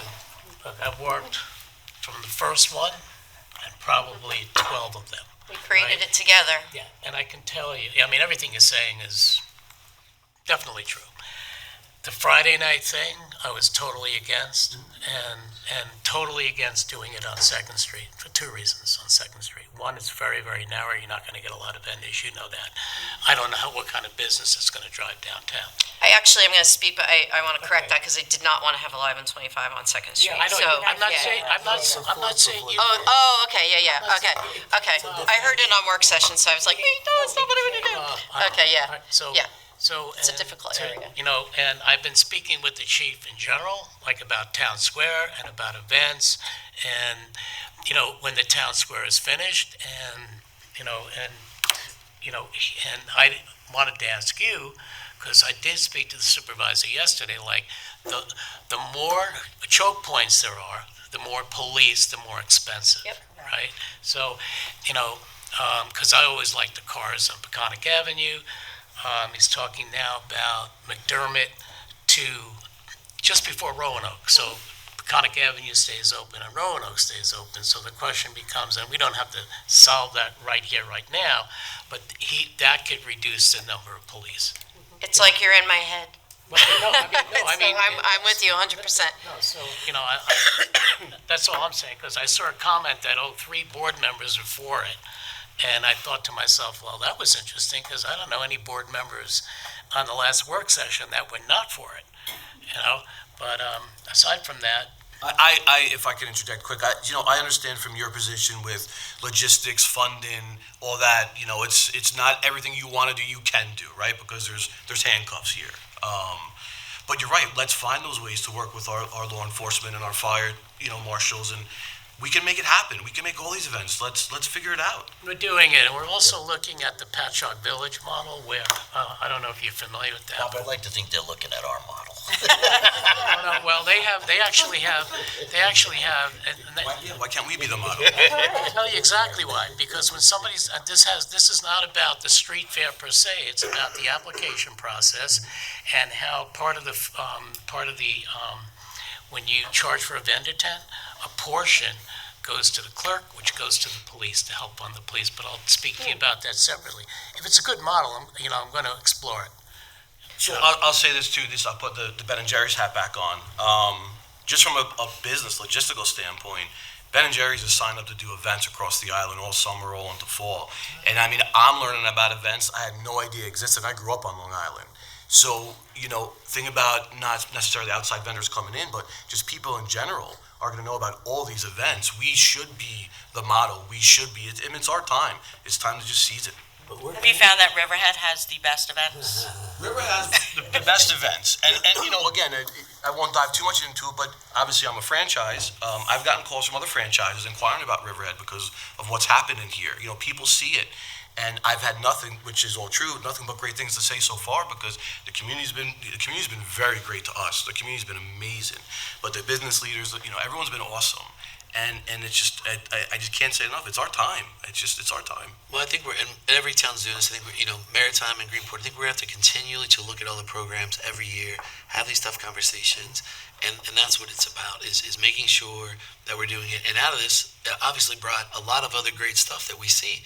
Moving the fourth before the fourth, making sure we're doing stuff in the winter and the fall when our season's slow, and doing that. So I'm really excited about it.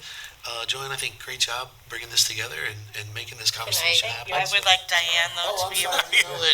We were presenting something else about Oh, no, I have so much to say, but I'm going to be really great about it because I'm so excited about your energy. And from the minute you came to help support last year with 3 months of planning for 11/25 and Halloween, you were absolutely amazing. It's that kind of energy. And actually this conversation kind of reignited my passion for what I do because I was feeling a little one, you really can't put together an event like this in 3 months. Really, I respect to revisit. I think that's great. I think I should be at the table if I'm the one who's even consulting or weighing in. way before April 1st, because a couple problems going to give you immediately. Our vendors start booking for their events, and 4th of July, if that's a conversation, you might not be able to get great If I can vendors. cut in, from a vendor perspective, I'm fully booked through October already. Not fully booked, I mean, I have available Yeah. dates, but, you know. I understand. I mean, when an event ends, it should be booked for next year. So this year, I'm always- we'll book it for next year. So the minute, and I tell everybody, every event that I run, the minute that I step foot at that very first minute of the event, I'm already thinking about how I can make it better for the next event and for the next year. So I would implore that, whatever decision you come to, that you recognize how important these events are, and not just Alive and 25, but all of them.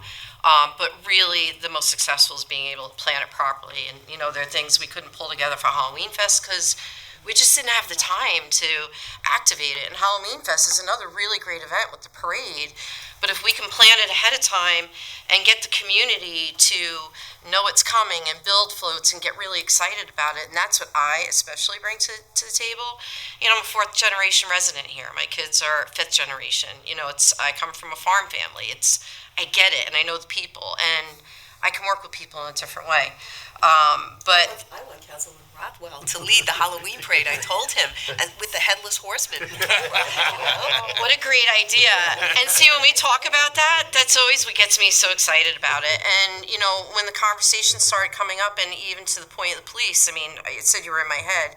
Literally, when I first heard that the police charge, what the costs for the police were, and the other problem with town being under construction, to your point, I thought, you shouldn't be taking away the events. This is a great time to bring people down here and for the town and other people to tell a story about what is coming, not to stop them. But I'm one of the most creative people there is when there comes to challenges and sidewalks being closed and areas not being available. It's just a logistic. I've been doing these events and different events for 10 years now. I think closing from Roanoke Avenue to just past McDermott, we had the car show originally on McDermott. We actually had it where that building is now. We had it in a parking lot. We've gone through a lot of variations of things downtown. I reworked the event. I've spoken to Amy's husband is one of the TCOs here. I actually always call him first. I'm like, guess what I'm thinking? He's like, oh no. Because we've talked about like hot air balloons over the past. We've had some crazy stuff, but that was a fun one. But downtown's always going to be evolving, right? So we're under construction now for the next couple of years. So I think something very important would be to figure out how to have these events, compromise with everybody, bring me to the table, let me talk to everybody, because I know these things. I've been working on it since 2016. Before we get to these conversations of what could or couldn't be, let me give you some really great options. Let me have the opportunity to talk to people and see what would really work well for everybody. People are going to come down here. People are going to come down here for all these events, see the excavators now. Come back next summer, see framing and roofs, etc. Come back next summer and wow, it's here. And they're just going to think about Riverhead the next 3 years and coming back and seeing. Happening. Let's go have dinner down there and see the progress. It's. So I'm a little confused at some point. What was done last year was absolutely wonderful. Thank you. And it was absolutely successful, and every spoke to it. And sometimes on social media, people are rough with us. Mm-hmm. But I got to tell you, we got nothing but praise after that. Even I mean, from it the naysayers. But so I'm a little concerned about how suddenly in the last 2 weeks or whatever we're saying we're having, as you mentioned, difficult conversations and so forth. This was an excellent event. Like when something is a success, you continue to be a success. It's dollars and cents, and you guys, this could have been planned. But we're investing in downtown businesses who need it more now than ever. Well, we're going to invest either way. I think it was where they came, we were at that meeting and they said, this is something we want to look at, we want to think about. Is this the best? And again, this is something that I agree with you with. I mean, I've done a bunch of events myself. This could have been planned in the fall of last year and set up, and it could have been under the. And that's what I would like to see. Number one, come from this. Whatever happens this year, whatever we can or can't pull together, is to set a precedent for us to talk about this a lot sooner, regardless of who's sitting at this table. Put that together It's for still all plenty early to things. talk about it, and the best investment is to invest in yourself. But I also want to say, before Marianne speaks, I am in the bid district. My business has a sign hanging on Main Street, and I am a Chamber of Commerce member. And never once did I have a conversation was I asked how I felt about it as a business owner within it. And I pay, so it's. Their leadership was sitting at the table, and that's the leadership of those organizations. So that was my limited scope, and Totally that's why we understand. brought it, and that's why That's why it would have been a difficult conversation, because when it was brought up last week and there was pushback, that makes it difficult, and I think that's good, so. For the record, as a bid member and I can actually. real quick, if I may, for the quick record, as a bid member in the chamber, I was not asked either. But anyway. So when this discussion started happening a few months ago, I did go to the last bid meeting and spoke with bid, and I did ask them if they had any interest in,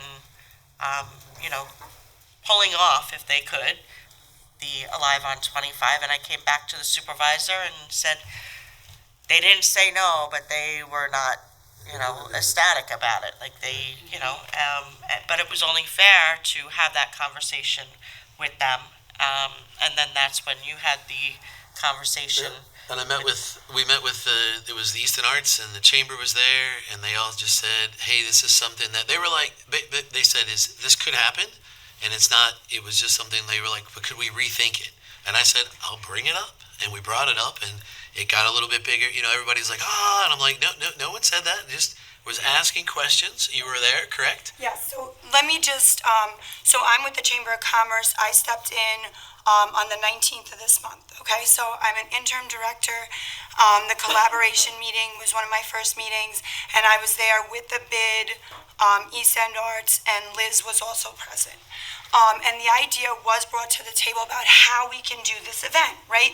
So, there were some things thrown around about the days, maybe as opposed to a Friday, put it on a Thursday.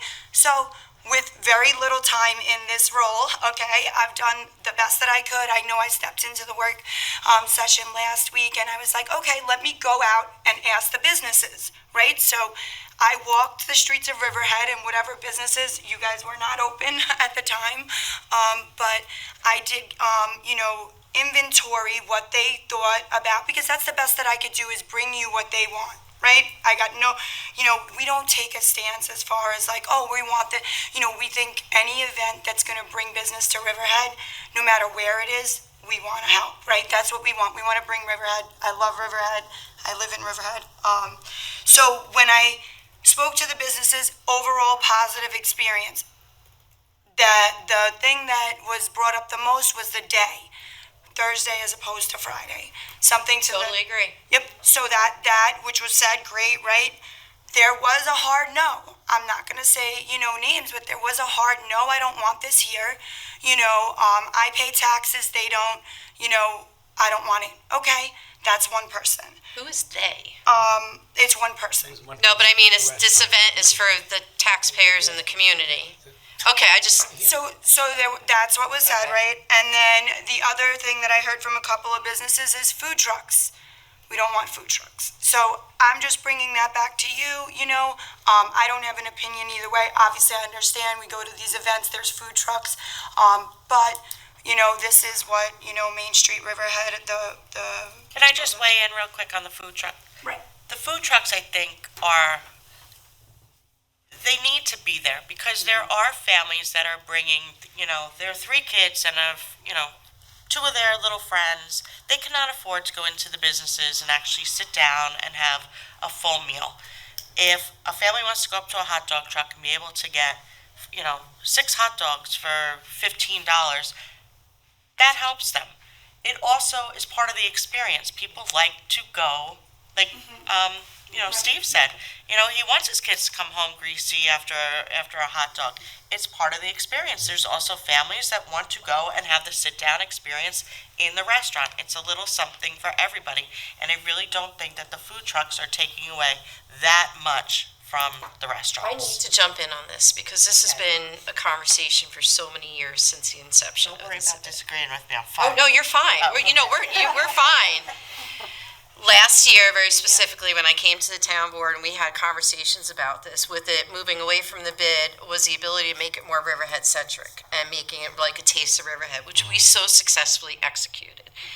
Predominantly, the food trucks were Heinz Catering, Riverhead business, Leroy Heinz, right? Emily's Apple Puffs, Joe Peters, Riverhead business. Predominant, we had Seaside Grill out on the street. We had Miles on Main or Preston House on the street. We had Diggers out on the street. It was predominantly Riverhead-based businesses, and that is how we put out the event applications.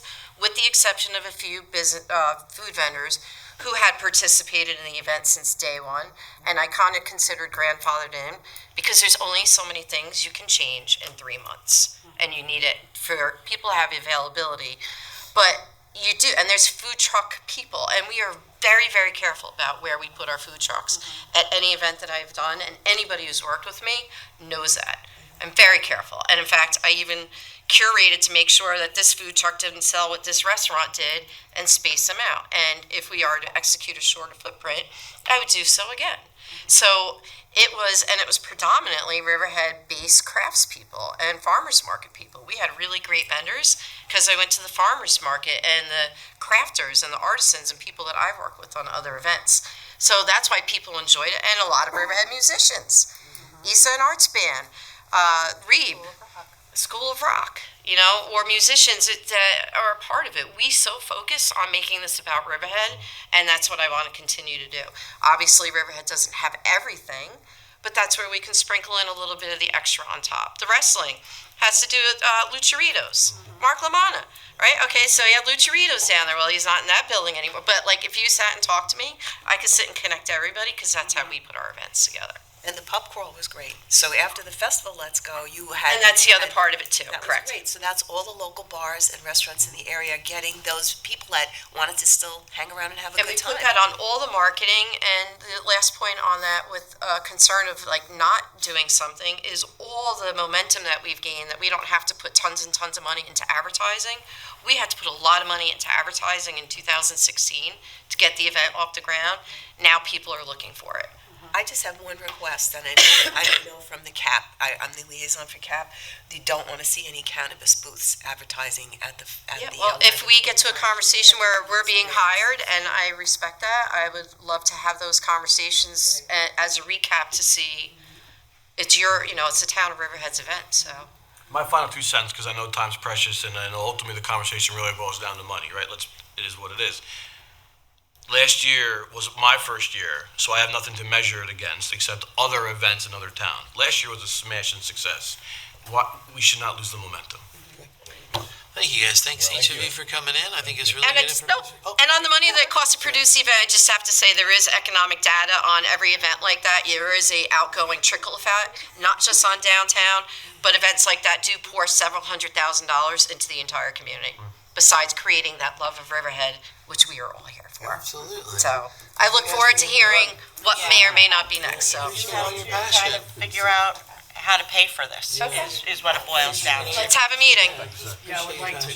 I think the best thing to do is us for sit and have a meeting.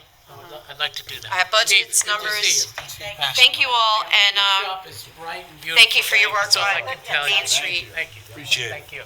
Our next matter, thank you each and every one for your passion, and I love that. Matter surrounding our update on our code enforcement with WASKI, Rothwell, Downs, and Smith. Come on up, team. Can't change it has to be come on down. You're the next contestant at the table. Whatever it takes to get them down here. Little jingle bell rock. Oh, look, Justin I love it. Justin making the adjustments. Get it? Justin making the adjustments. Hey, good morning. Okay, so You favor that end? What's the problem? I know. I appreciate you guys coming out. I do have a statement that I'd like to start with. I have kind of started a campaign on social media. Something that I campaigned for during my campaign, one of the #1 complaints that I heard when I was going door to door is about overcrowded housing, what it looks like in neighborhoods. Myself and Councilman Rothwell have been discussing this. We did have a meeting with the fire marshal, with Rich Downs, Eric Howard, Victoria from the town attorney's office, Meredith Lipinski from the assessor's office, and I learned a lot from the meeting that we had, and I really appreciate it. But let me read what my purpose is of this. And the #1 thing that I want to make sure is that everybody realizes that this is about safety. That's what it all boils down to. So I wanted to say that overcrowded housing in the town of Riverhead is more than a quality of life issue.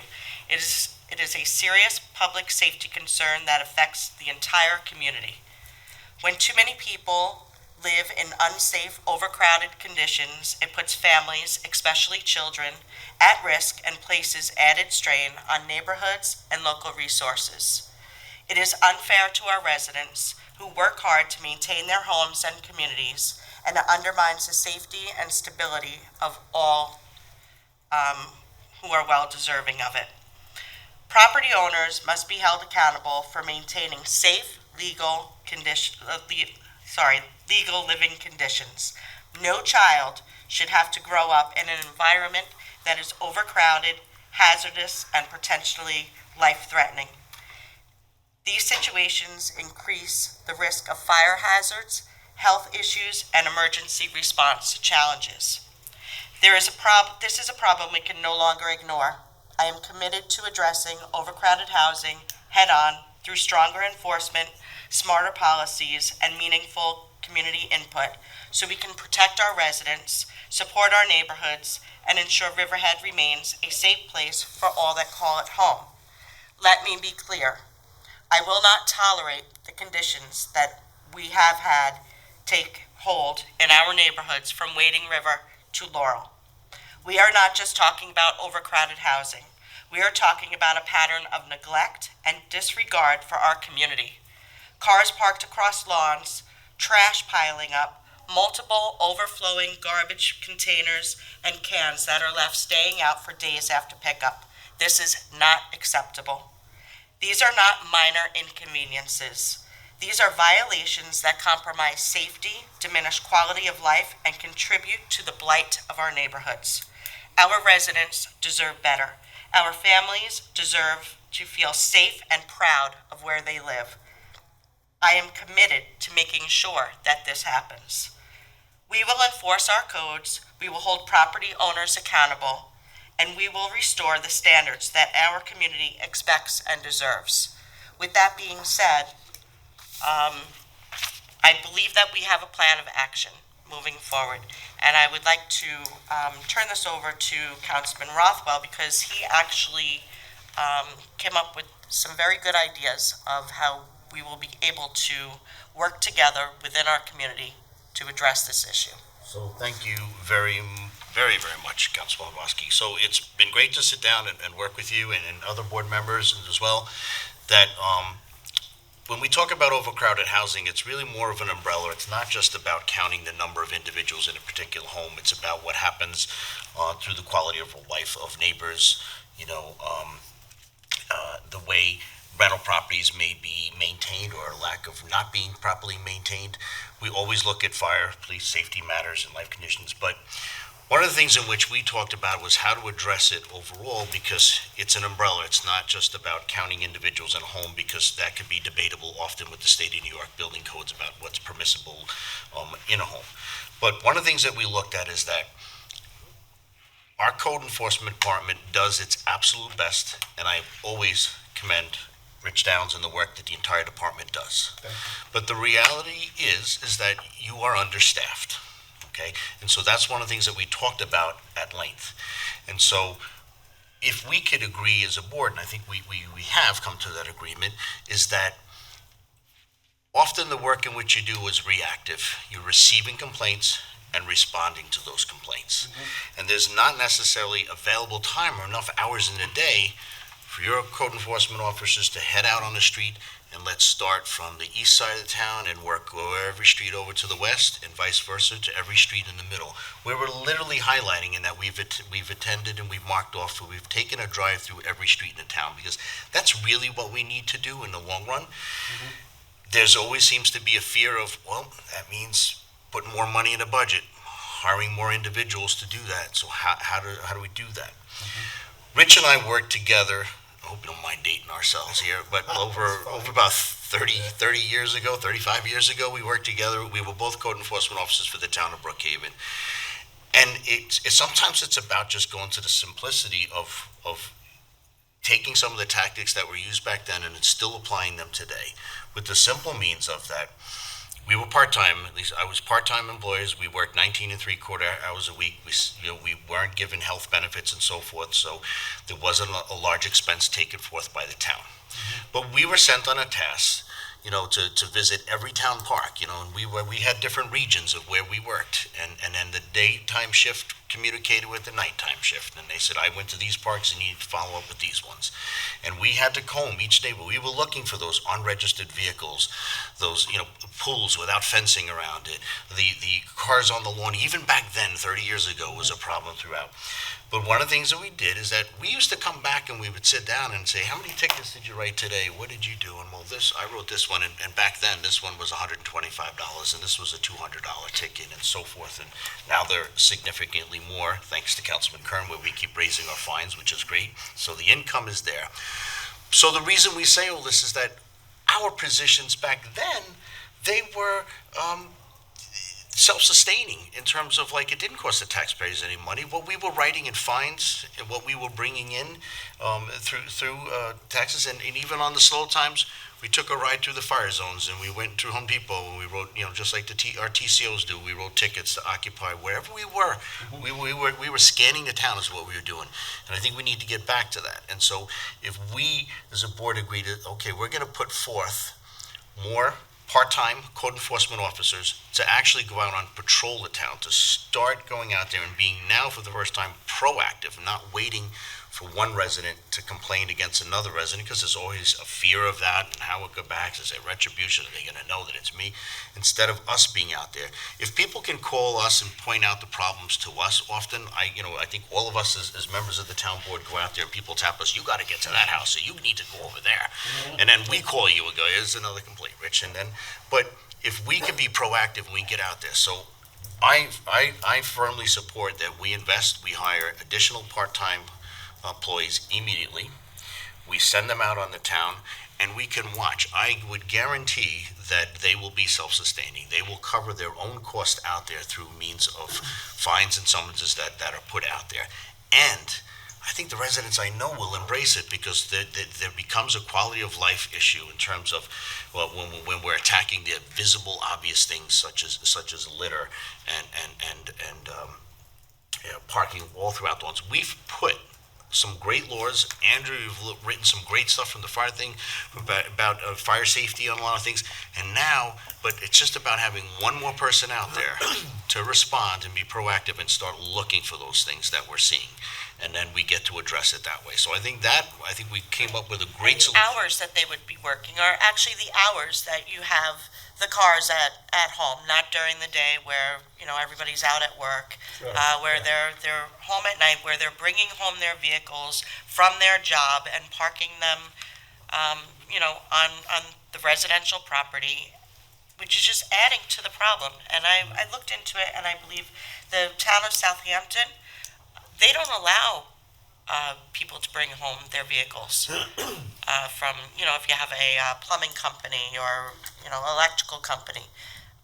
There's fines for that over there. And I think that this would be a way to help with that also. I drive down the road and I see, 2 or 3 vans that have, the same logo on them, that they're all from a plumbing supply company that is not part of the household. And there's also businesses throughout the town that are operating that are really hurting our small mom and pop shops that are around that shouldn't be there. And I really think that, like Councilman Rothwell said, that this will be self-sustaining and will actually help to create revenue that we will be able to have code enforcement bring on more code enforcement officers down the road. We have to start somewhere, and I think that this is the time to do it. I think that this is a great plan to put it together, and I'd like to hear if you have anything to say about it, either one of you. Sure, yeah, certainly. And I appreciate everything you said, because I've actually lived it. I've been in lots of overcrowded houses, and we've dealt with them, accordingly. We get a lot of complaints relating to overcrowded houses, but we get a lot of complaints of property maintenance. Property maintenance is a big problem, and to Councilman Rothwell's point, a lot of times people assume something's an overcrowded house, but we're bound by the New York State laws, so we have to adhere to the New York State laws when it comes to occupancy. In some cases, they are overoccupied, in some cases, they're not. So that just depends on the situation. But usually we find an overcrowded house spins off into other violations such as property maintenance, unregistered vehicles, parking on front lawns, garbage, litter. All of those things spin off into that. So we try to keep on top of that. And certainly we appreciate having more people. I don't want to say, we don't need more people, but we do. But, I caution just against that because, I want more people, but every action that we do in staffing has an equal opposite reaction. So with having more people, we do need an extra clerical person also to accommodate the tickets and the things that happen on the backside of writing tickets clerically. So we need that too. So we did address that in your conversation, that we would be monitoring towards what the cost is of these individual enforcement officers to go out, what the current revenue that's coming in. We're not going to sit back and let you drown in work, but we watch it and we say, okay, there's additional revenue coming in, time to expand on the clerical side of things. And we also spoke that in that, with large volumes of summonses, cleaning up the town may increase a substantial amount of work in the legal department. Absolutely. And so Victoria does an amazing job, and so she has been great in court. But maybe she'll need some help down the road, and we're not going to sit back and let anybody drown. But we can't be afraid to start taking the steps, because the residents deserve it. They deserve for second eyes and ears to be out there, that they don't need to report everything. We can be proactive and say, we are cleaning up the town, going through it, and we're doing right. We're not out there to look to penalize any good-hearted resident. But when you say about, overcrowded housing leads to the cars in the driveway, that's not fair to the neighbor across the street, the neighbor on either side, the neighbor behind. And that is our job, to create quality of life. And so we can't be afraid to invest in it. Yeah, Rich, it might bring a lot more work, but then we'll be more people. We'll keep adjusting it, and it will work. I totally agree with what you're saying, and I see it. I know from just my standpoint, when I first started working for the town 29 years ago, we only had 2 code enforcement officers, but now we have 7. So we have built it up to the best we can right now, budgetary constraints and everything. But adding extra officers is always a good thing, and I appreciate that. It just needs to happen. I think this is. Oh, sorry. Go ahead. No, go ahead. Oh no. Fine. I was going to say, we need to show the public that we're not just about writing code Absolutely. and writing laws. If you don't have people to enforce them, what's the point? So it's really necessary to add the staff. And this is obviously a great idea. We've had this conversation recently, and I'm glad you guys have as well. And this is continuation, and we need to look at adding an office staff person for you part-time, as well as these part-time people, whether it starts out seasonal or whether we jump right into a completely part-time. We need to find office space for them in this building. We need to look at, the list pendants was removed yesterday. EPCAL is going to be this thing, and one of the things we need to do is we need to look at making sure that we're creating an environment at EPCAL that's up to code, and letting those people know that, hey, we don't, like you said, we don't want to hurt anybody. We want to bring quality of life. So I'm excited about this. Thank you both for doing this and making sure it's coming around. And I look forward to the quality of life that we bring through this. So. And I don't want to do it like part-time bits and pieces. I think we need to dive right in, and I think that Councilman WASKI and I talking about, let's get right into it. We were thinking about perhaps 2 part-time employees. We were thinking about the evening shifts, like something like, whether it be, 6 to 10, 6 to 12, something in that matter. And that we'll work with the legal department with Councilor Howard in terms of putting in the resolutions to establish and to put out to hire these individuals. And I think that because I think we don't want to just do it bits and pieces. We want to be able to comb the whole town as a whole and start addressing quality of life issues throughout it. And I think we'll be very successful, and we will monitor it, as we go along. But I think let's get right to it. Right. The 2 part-time people, will you need that additional staff, like the desk person with those 2 people, or are you going to be able to sufficiently do that? Because we want to, No, I would definitely need probably a part-time secretarial position, and possibly we're in discussions a little bit about maybe having, we're out of space in there. Yeah. Just having maybe some sort of situation where we have a You have small a big- satellite office or something. You know, we can make it work. So we really need the 3 part-time positions. We need the 2 code. Yes. All right, so we know we're But getting. even to start out, if we could immediately hire 2 part-time, and by part-time, we're talking about a few hours, as Councilman Rothwell said, on certain time periods, just to be able to get them to be able to log into IPS, to be able to put the complaints in there so that there's a record of, I did see this, here's some pictures. If somebody does call and say, I have a complaint about XYZ, we're able to look at that, your office and say, oh, we do have documentation that there is something going on there. So now it's time to, bring out the full-time code enforcement. They would work in counter hours of, so we have other code enforcements that start very early in the morning and kind of end in the afternoon. And this will be so they could utilize the same car and materials so that they got means to get out there and get on the road. And so the, evening of, whether it be, I'll let you confirm whether it be 6 to 9, 6 to 12, or whatever it may be, to set those hours up. Yeah. But it can out of work with, so now it's good. We've got enforcement taken care of in the morning. Our late night crew might see something, and then the message is passed on to our officers in the morning, a little more experience, and they begin to tackle things. So it's about. Yeah, and I certainly appreciate the comparison that you did with respect to complaint-driven and just being more proactive. Yes, we have been a little more complaint-driven, only because we're, spread thin. And we get a lot of complaints, so we try to deal with each one individually. And sometimes it's hard to hit every single house that you see on your way to a complaint. But, with hiring more people, I think we can accomplish that, and I think it would be a great thing for us. Do you find that your complaints are coming in verbally into your office through phone calls, emails? Or are they going online? It's kind of twofold. We get them through the online complaint system, and then we also get the phone calls. So. Because my thought was to establish a residential community advisory committee, that some of those complaints can come into that committee and be collected and then brought on to you.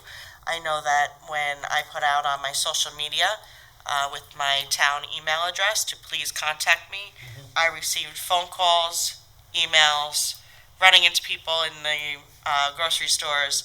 There are people that want to come forward and they're reluctant to call the town. It's a little bit intimidating.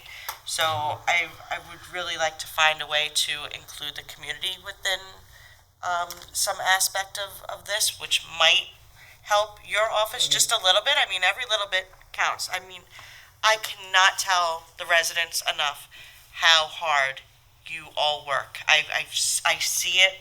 I know what it is that you're doing. A small amount of it, because there's just so much, and there's only so much that you can do.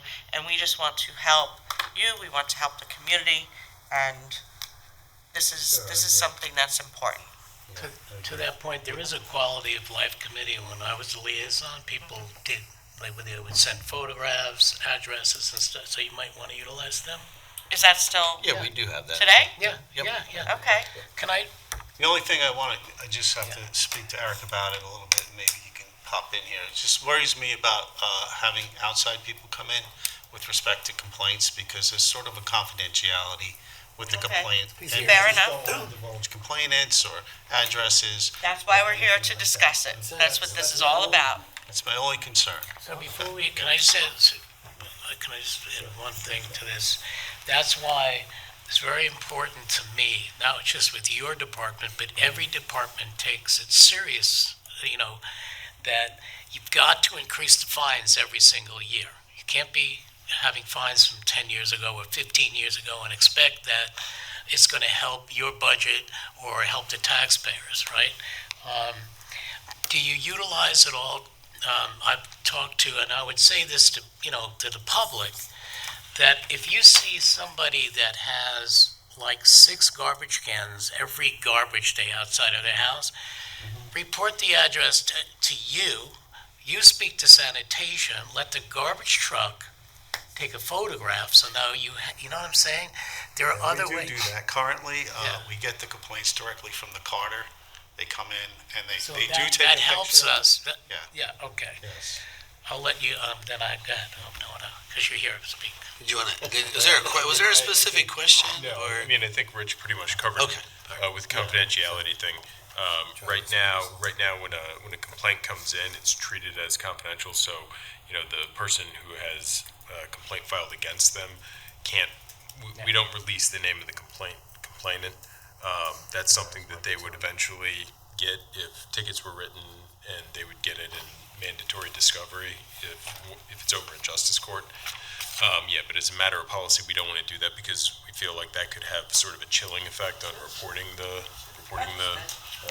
complaints or the issues that they're seeing. Yeah, I get him, and I get him, and I just text him the address. I don't say where I got it from. Liaison for the quality of life. I am. You are.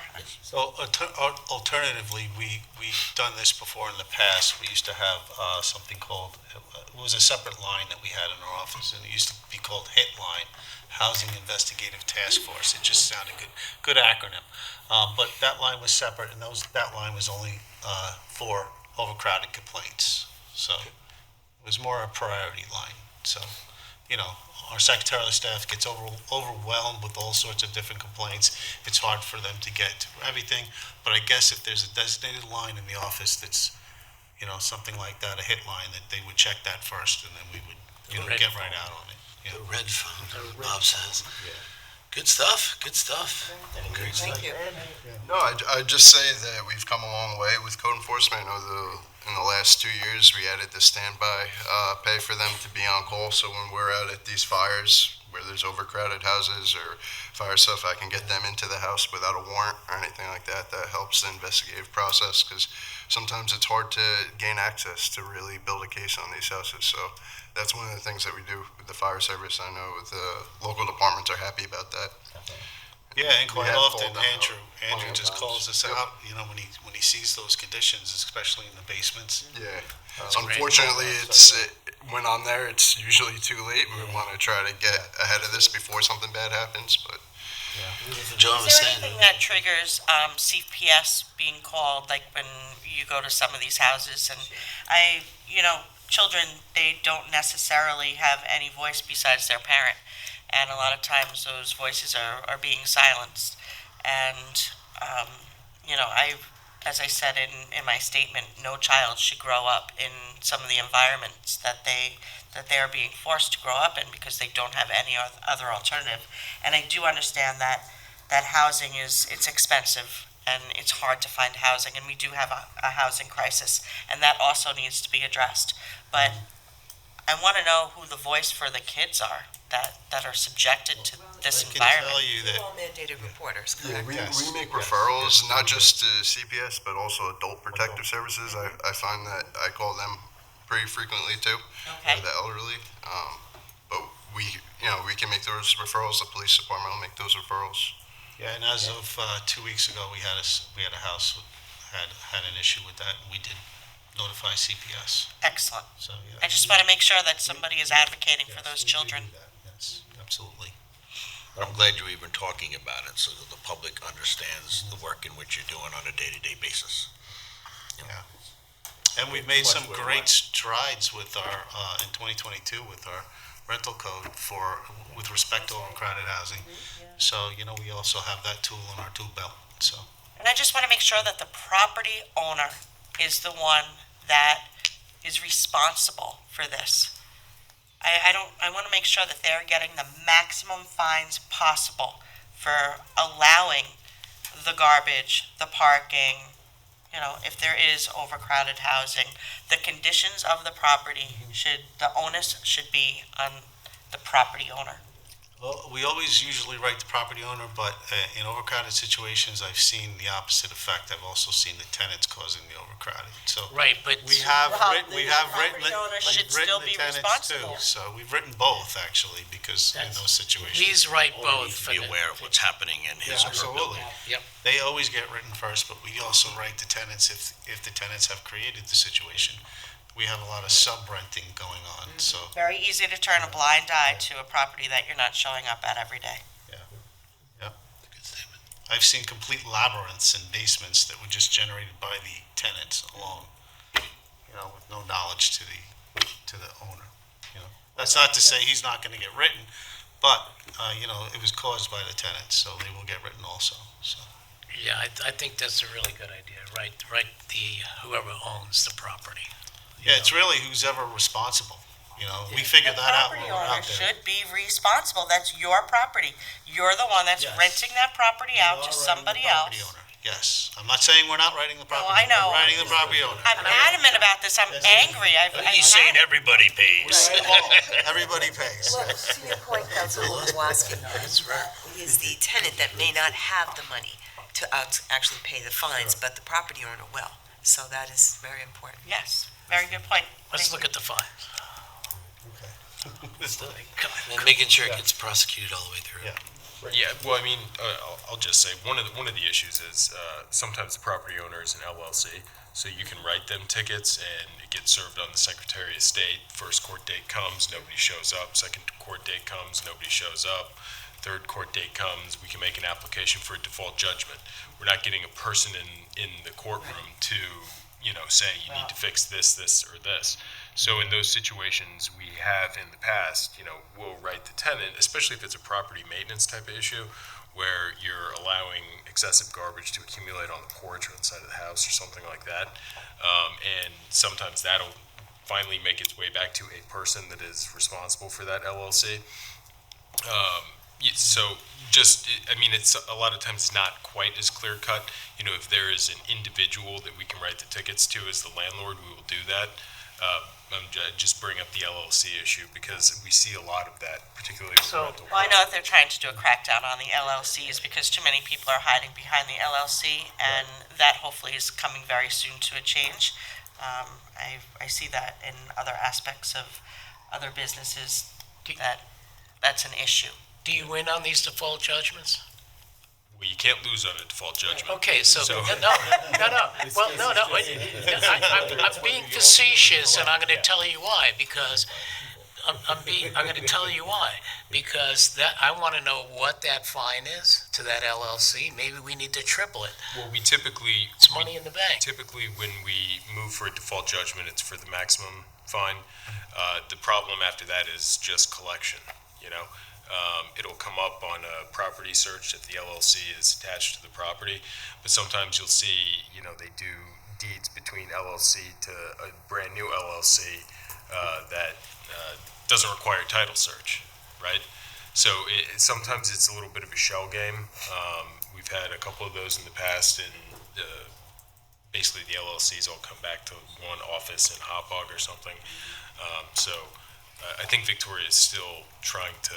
We need the fines to be high enough to do all that work. Go back to on what the Can I say one highest thing? fine Sure. is. With respect to just what Eric said, and when we come across the really terrible overcrowded housing, we normally just don't go through justice court. Right. We go to the Supreme Court, and yes, so.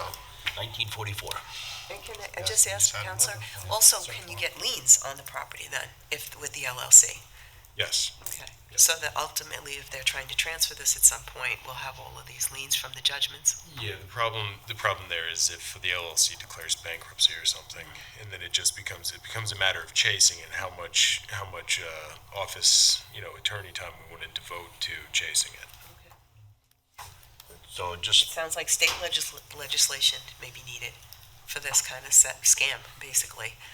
Yeah, I mean there's a lot of ways to evade payment. So thank you, Councilwoman WASKI, for putting this into the spotlight more recently, especially through social media and everything. But we're not just talking about it. I think we've come with a definitive plan of action to take part, and we're going to watch its progress. And I think it's going to be great progress. And I think together we're going to make a difference in quality of life in Riverhead. Thank you all. Thank you. Thank you. And again, your offices are doing a great job. We're just getting them help. Yeah. For our next work session item, we will be discussing matters surrounding related to the Town of Riverhead Showmobile with Councilman KERN, Rothwell, and Ken. Oh, there he is, our engineer. Oh, wait, where's TESTA? Devin, do you have the printouts on this? I do. Oh, you have them? Yeah. Oh. I thought you were gonna hand them out, but They're attached to the packet, aren't they? Nope, no. They weren't sent to you? You forwarded me an email. There's no indication that was to be public knowledge, so I can go print them if you'd like. No, I have the one, all I have is the one piece. I don't know what you were intending to hand out. Can you print something? I'm sorry, Devin. I'm sorry about that. My favorite subject. The showmobile. I've spent so much time talking about the showmobile. Bob? Or who's taking it away? So, when we met, Joanne and I met with Dave Zabrowski, and to really look at what the cost of the showmobile is. And it comes out to, at every event, it's $2,000. So. 10-hour event. That helps. Oh, do you have one for everybody? Oh, I wouldn't have told Devin to do that. Well, I don't know what you were planning on handing out, but Shannon handed me this. Okay, that I'm gonna helps. stop Devin. Yeah. I don't need to see that. I saw that the other day. That one is the one you asked Shannon to update. We made a presentation in, I guess it was November of 2024 to the town board back then, if you recall. And we had made a recommendation on what we thought made sense to raise the rates on the showmobile based on. Say that again, I'm sorry, I missed it. Did you say you made this presentation? Yeah, back in November of 2024, we had presented to the board a discussion about the fees, the fact that what we charge doesn't really cover the actual expenses of the showmobile. So we looked at what you're looking at now. Shannon did some research and looked at what the other towns are doing. As far as what Brookhaven charges, Suffolk County charges, and Southampton charges. And if you look at what we charge at the top, it's a low amount. Now, the number that you have at the bottom highlighted in yellow is an actual cost to the town based on, we took an average because it really depends on the employees that go out. Everybody's salary is a little different. So we took an average. And that includes the municipal garage to tow the showmobile to the location, the guys to set it up, the guys to attend it because we leave them there for safety purposes, and then of course to break it down and bring it back to the garage. So the typical expense for a 10-hour event is the number you're looking at. For a 6-hour event, Shannon had worked it out, it's about $1,400. But even a 6-hour event, by the time they get there and set it up, if it's a 6-hour event, it's 10 hours. Because it takes time for the garage to get it there, to get it set up. So, you're somewhere between $1,500 and $2,000 every time the showmobile goes out. What Southampton is charging is what we were looking at recommending back in November of 2024. Is $500 for the first 4 hours, and they charge $50 every additional hour, but they also have other, like the staffing fees and such, all kinds of additional charges. So we took that number and tried to work it into, to simplify it a little, because they have different things available for it, sound systems and a generator and, things we don't offer. So we had recommended $550 for the first 4 hours, $125 each additional hour, and $100 for the sound system that we have that usually goes out with the showmobile. So, if you look at those numbers and you look at them for a 10-hour event, it works out pretty close to what Shannon has on the form. It basically covers our expenses for the most part. So, the showmobile was initially purchased for town public events. And what's happened is it's gone to a ton of private events, and I think I'm being conservative when it was calculated out that we spent about $60,000 on, on private events last year, which is something that, then you look at the year before, a year before that, et cetera, and we either need to charge everyone the fee, the flat fee, or just, do it to public events or sell a showmobile. And that's why a lot of towns don't have showmobiles. You look how many towns in Suffolk County have a showmobile. I agree with you, Bob. I like your idea of selling it because, frankly, after we just had the discussion about the part-time code enforcement officers, the money that we're spending with lending this out and the grounds crew having to maintain it, because we can't just hand, just so the public understands, we can't just hand the showmobile over to tell people, call us when you're ready to have us pick it up. They have to stay with it. And not to be a Grinch, because if you the snowmobile that you get when it's snowing, the showmobile, right, is really just a stage. In our case, it has a background. We also have the ability for lighting. So when you look at the cost for someone to rent risers, because that's what the showmobile is, it's just it's a stage. With risers or a stage, and you rent risers and steps. Thank you. So, you know, when you look at this per day, an 8-foot by 4-foot stage is $110. That's nothing. So if you need it twice that size, you're paying $220. So it's really very inexpensive for nonprofits, et cetera, et cetera. And I will add that since the town square is not going to be available for 2 years, I would highly recommend any nonprofit organizations start to book Grangeville Park. Grangeville Park has a stage, and it has electricity, and that's a good place to do your nonprofit event, you know, and it can handle 500 people down there.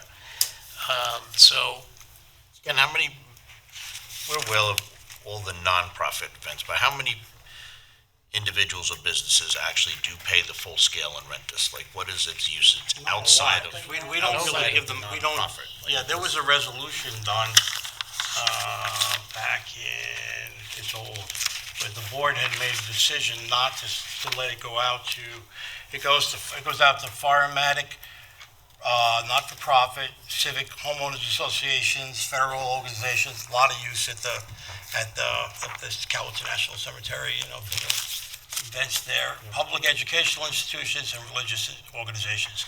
We stopped letting it go out to the private sector. Because it didn't seem to make sense. What's the date of that?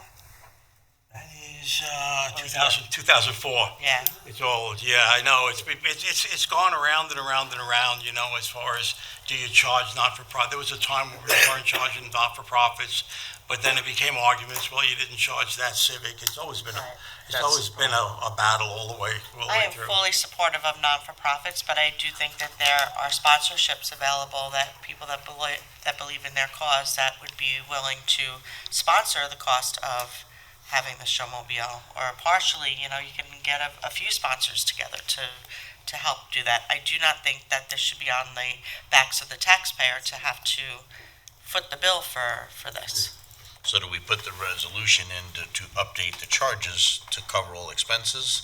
And then there's a simple understanding that regardless of who utilizes it, they are covering those costs at least. And then if you We're find, looking for net zero, we're not trying to in any way make money off of a nonprofit, but just to cut it for net zero. yeah, it's a little, Easy to call. it's a little tricky because every time it goes out, you know, it could be a different amount, but the numbers that Lisa was recommending are based on an average. So in a typical year, we may make a few dollars, and on another year, we may lose a few dollars.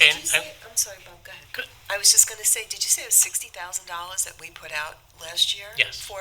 That's gonna cover those part-time code The enforcement showmobile people. crossed everything, right? No, the cost of But I mean, like, labor. to start. labor, right. It goes out about 15. I just want to bring up one more point that was brought up. The other point is that we were letting it out so much for free, for nothing, no charge, that now you have town employees, a lot of them who have second jobs. It's been incredibly difficult to get staff to even staff the showmobile. There was even a discussion about creating a little team. Dave Zabrowski's concern with that was the fact that there's hydraulics involved, and you just can't have anybody. It's a little dangerous. It's dangerous. Yeah, you got to, you know, there's a little potential there. So they're trained on how to operate it. And the sound system is shot. So the organizations that you mentioned, it is so inexpensive to rent risers for the day. And it comes with a staircase. I mean, it's so inexpensive. It's just been, people are used to the showmobile. I love the showmobile, don't get me wrong, but I don't think it's fair to the taxpayers that we're waiving fees year after year, and they don't, little do they know, they're participating in the event financially. So if the expense of the use for town employees, you're saying it was 60,000 last year? What amount did you bring in? Well, It was 30. if you take the $2,000, the number that Shannon has on the bottom of your sheet, it goes out about 15 times a year. So Yes, Dave, it's more than that. Well, that's what she told me. So she books it. So I don't know. We'd have to confirm that. But that number times, if it was 20, that's $40,000. Yeah, That's the yeah. number that I was I thought on her memo it said 12 to 15. We don't know how much it's bringing in. So what is the net loss of this on a yearly basis, I guess? Well, you charge, I think it's $100, right, to go out. So it's that's laughable. It's not, and I And think. often we waive the fees, so. And I think the intent of that was, there was a time when its use became very restricted, over the years. We've had this thing since, I believe we bought it like in the 90s. It all started with, I came here in 1990, and the county of Suffolk had given their old one in like the 70s to the town of Riverhead. And in the mid-90s, it just fell apart, and bought it that time, decided to buy a new one. So we've had it since the mid-90s. But during that whole period of time, there was a time when the decision by previous boards was that it would not be used by anything other than a town of Riverhead function. Parades, things that we do in-house, not the non-for-profits, not for the civics. I think it's also It's gone around about full circle a few times. holding firm to the costs. So I had a number last year where our showmobile was already booked to one association, and then another one wanted it at the same time. And so I was reaching around to the surrounding towns, going through just like everybody else, to find out what was available. And I spoke to legislative Caracapper, and then he got one available from the county. But he said, right, Ken, we got to pay for it, And so it is. And in the end, blessings to him, but him and myself split the cost for the nonprofit just to assist them. But and it was a great event. But regardless, the county was like, this is the amount due.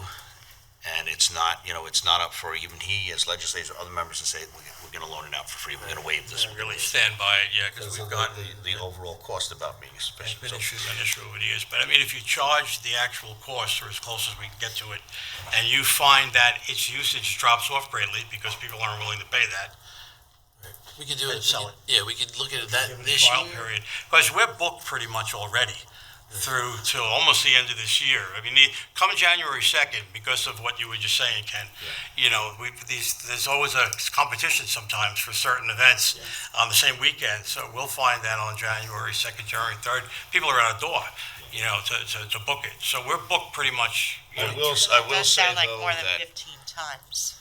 I will say if we've made a commitment, Check with Shannon.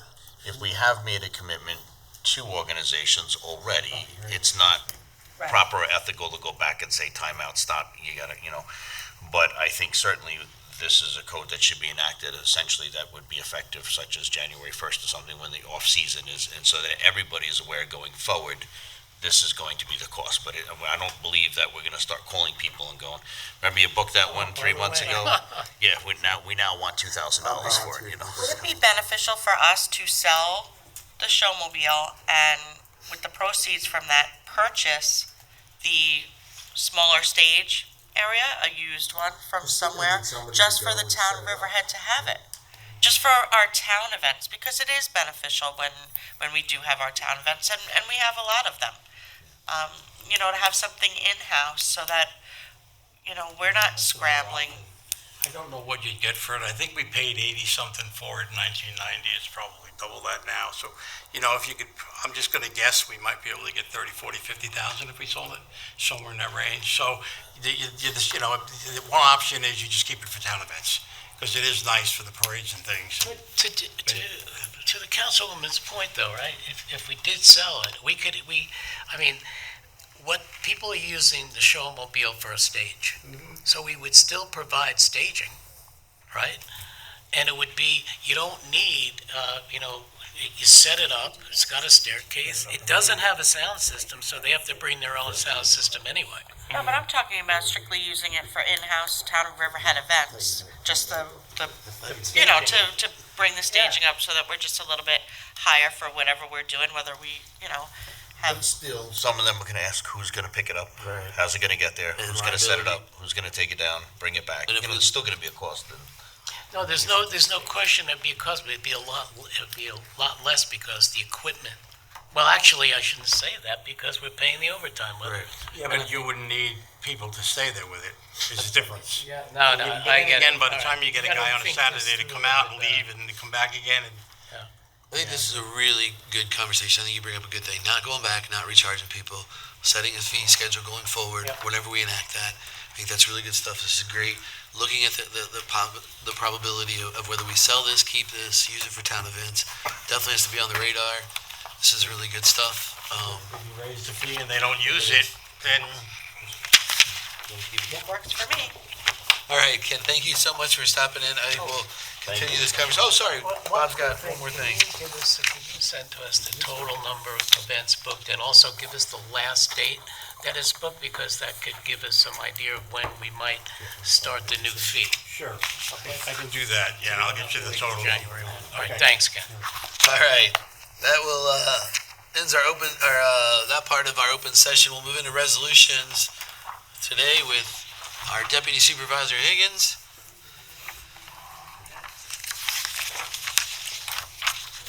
Just a few resolutions.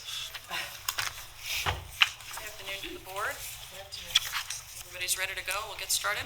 Okay, resolution number 1, Water District Capital Project number 82605, National Grid Hydrant Relocation Mill Road Budget Adoption.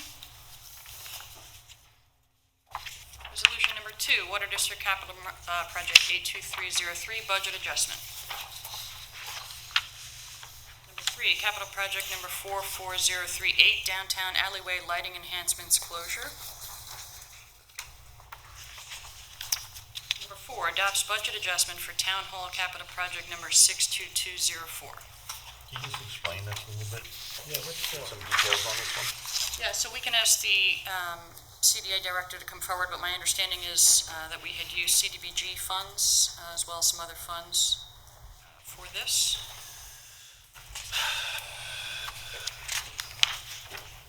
Hello. So we wound up using community development block grant funding and EECGB funding, which is from New York State. When we got the grant from the county, it was right around COVID, and shortly thereafter, the pricing of the lighting doubled. So we weren't able to use this funding in time. We had to back into a different funding source, which we did, and so we're closing this one out. Oh, so this is for lighting? It's the riverfront lighting, yeah, the Heidi Bear Way. So just, is the 25,000 available even on a smaller scale project? Is it grant money being returned, or essentially is that, It's getting returned, yes. okay? So Nothing even on a smaller scale like when we do? we can reapply. This funding is available annually, and we generally use it. This is the first time this has ever happened, but when we talked to Ken, the lighting price literally doubled, and we didn't have the money to then execute the project in time. We were able to get additional funding and other funding to do the project, so this money wasn't able to. So there's a time frame on these things, and this one we could not meet. Wasn't there I'm sorry. No, I was just saying, so is it something in which, and forgive me for asking, can it be applied to other things like lighting alongside Suffolk Theater? That alleyway is still relatively dark. Like, can it, or was this a specific location, a specific project? Location specific. We can and have applied for additional funding for that project. We did the South Alleyway Lighting Project, which is almost completed now with the same funding, and we have, plans for this round. We've gotten this funding annually. This project just got waylaid by the price increases. Going to see if we could use it for lights at the duck ponds in Wading River. Well, we have another resource for that too, so we're good with that, and we try not to ever let this happen, but this one was an unavoidable situation with the funding. I just want to ask, did this have something to do with the fact that the poles had to be replaced or something? There was an issue like 11 poles? It literally was, and Ken could really address this better, it literally was almost a doubling of the cost from the time of the application to the time when the project was ready to execute, and there was just no other funding to get it done. And so We tried to figure out how to patch it together, which we wound up doing, but in the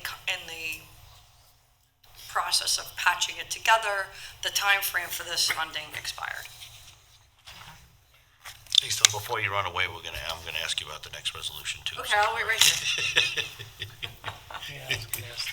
What is that? Yeah, you can just read it. Just flip the. Budget adoption for capital project 72606, River and Roots Playground Rehabilitation.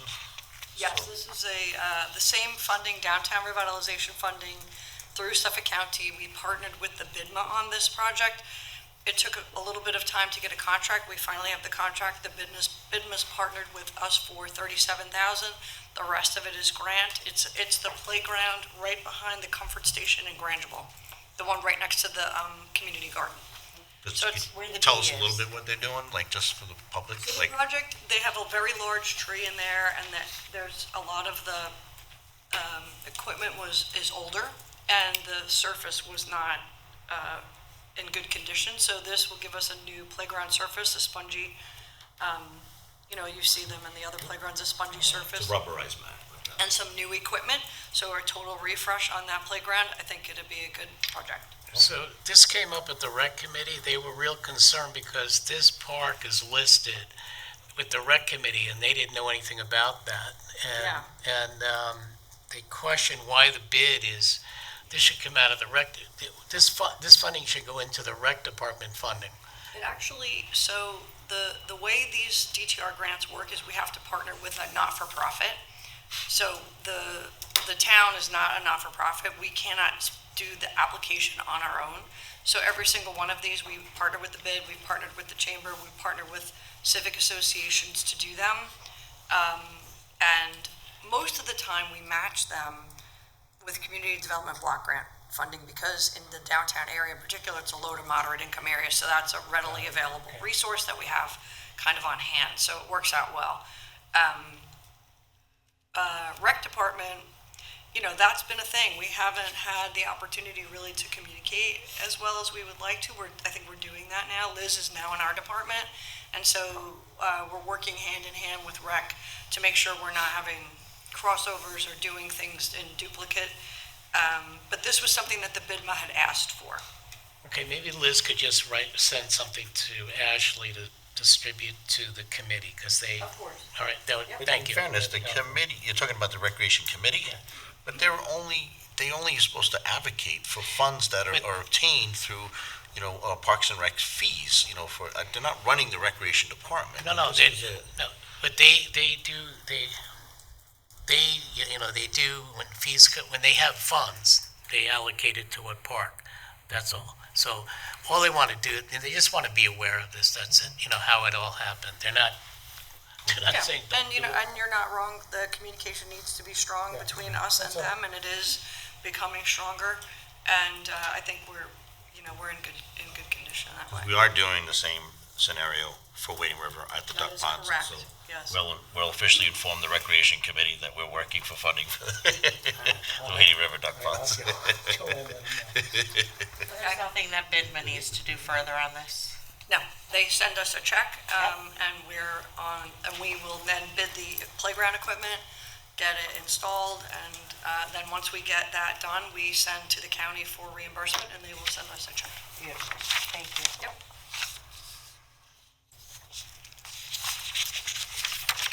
Okay, so resolution number 6, budget adjustment for new sign purchase for East End Arts Council. Number 7, budget adjustment for Justice Court, 2025-2026 JCAP grant funds.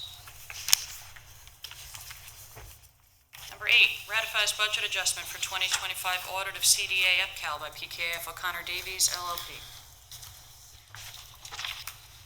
Number 9, approve sewer district request for change order number 1 related to the contract S203-213 East Main Street sewer improvements. Number 10, approve sewer district request for change order number 2 related to contract S203-213 East Main Street sewer improvements. Both of those resolutions are related to, as I understand it, the sewer superintendent is here, but to the spill that had occurred, I guess it's a month and a half, 2 months ago now. So this is related, change order is related to that incident. The next couple of resolutions, so it's going to be 11, 12, and 13. I understand this morning from the superintendent of the sewers and the town attorney's office that it suggested that these be pulled, and maybe Tim can come up and explain further why that is, but we'll just read them so the public's aware of the three that, as I understand it, are not going to be in the queue. So number 11, approve sewer district request for change order number 2 related to the contract E electrical construction RDSD 2202 project. Number 12, change order number 2 related to contract P plumbing construction RDSD 2202 project. And then number 13, change order number 3 related to contract G general construction. And Tim Allen can maybe just further expand upon that. We have the change orders were because of the cost increases, because it was bid out over 2 years ago. But we're having a little bit of issue with EFC funding for it, but we're gonna have to raise the total cost now of that project. We talked about it last week in the session. You did. What's that? Yeah, you did. Yeah, so that's what it's really for. But we don't have commitment through EFC yet for the change. So that's why we pulled.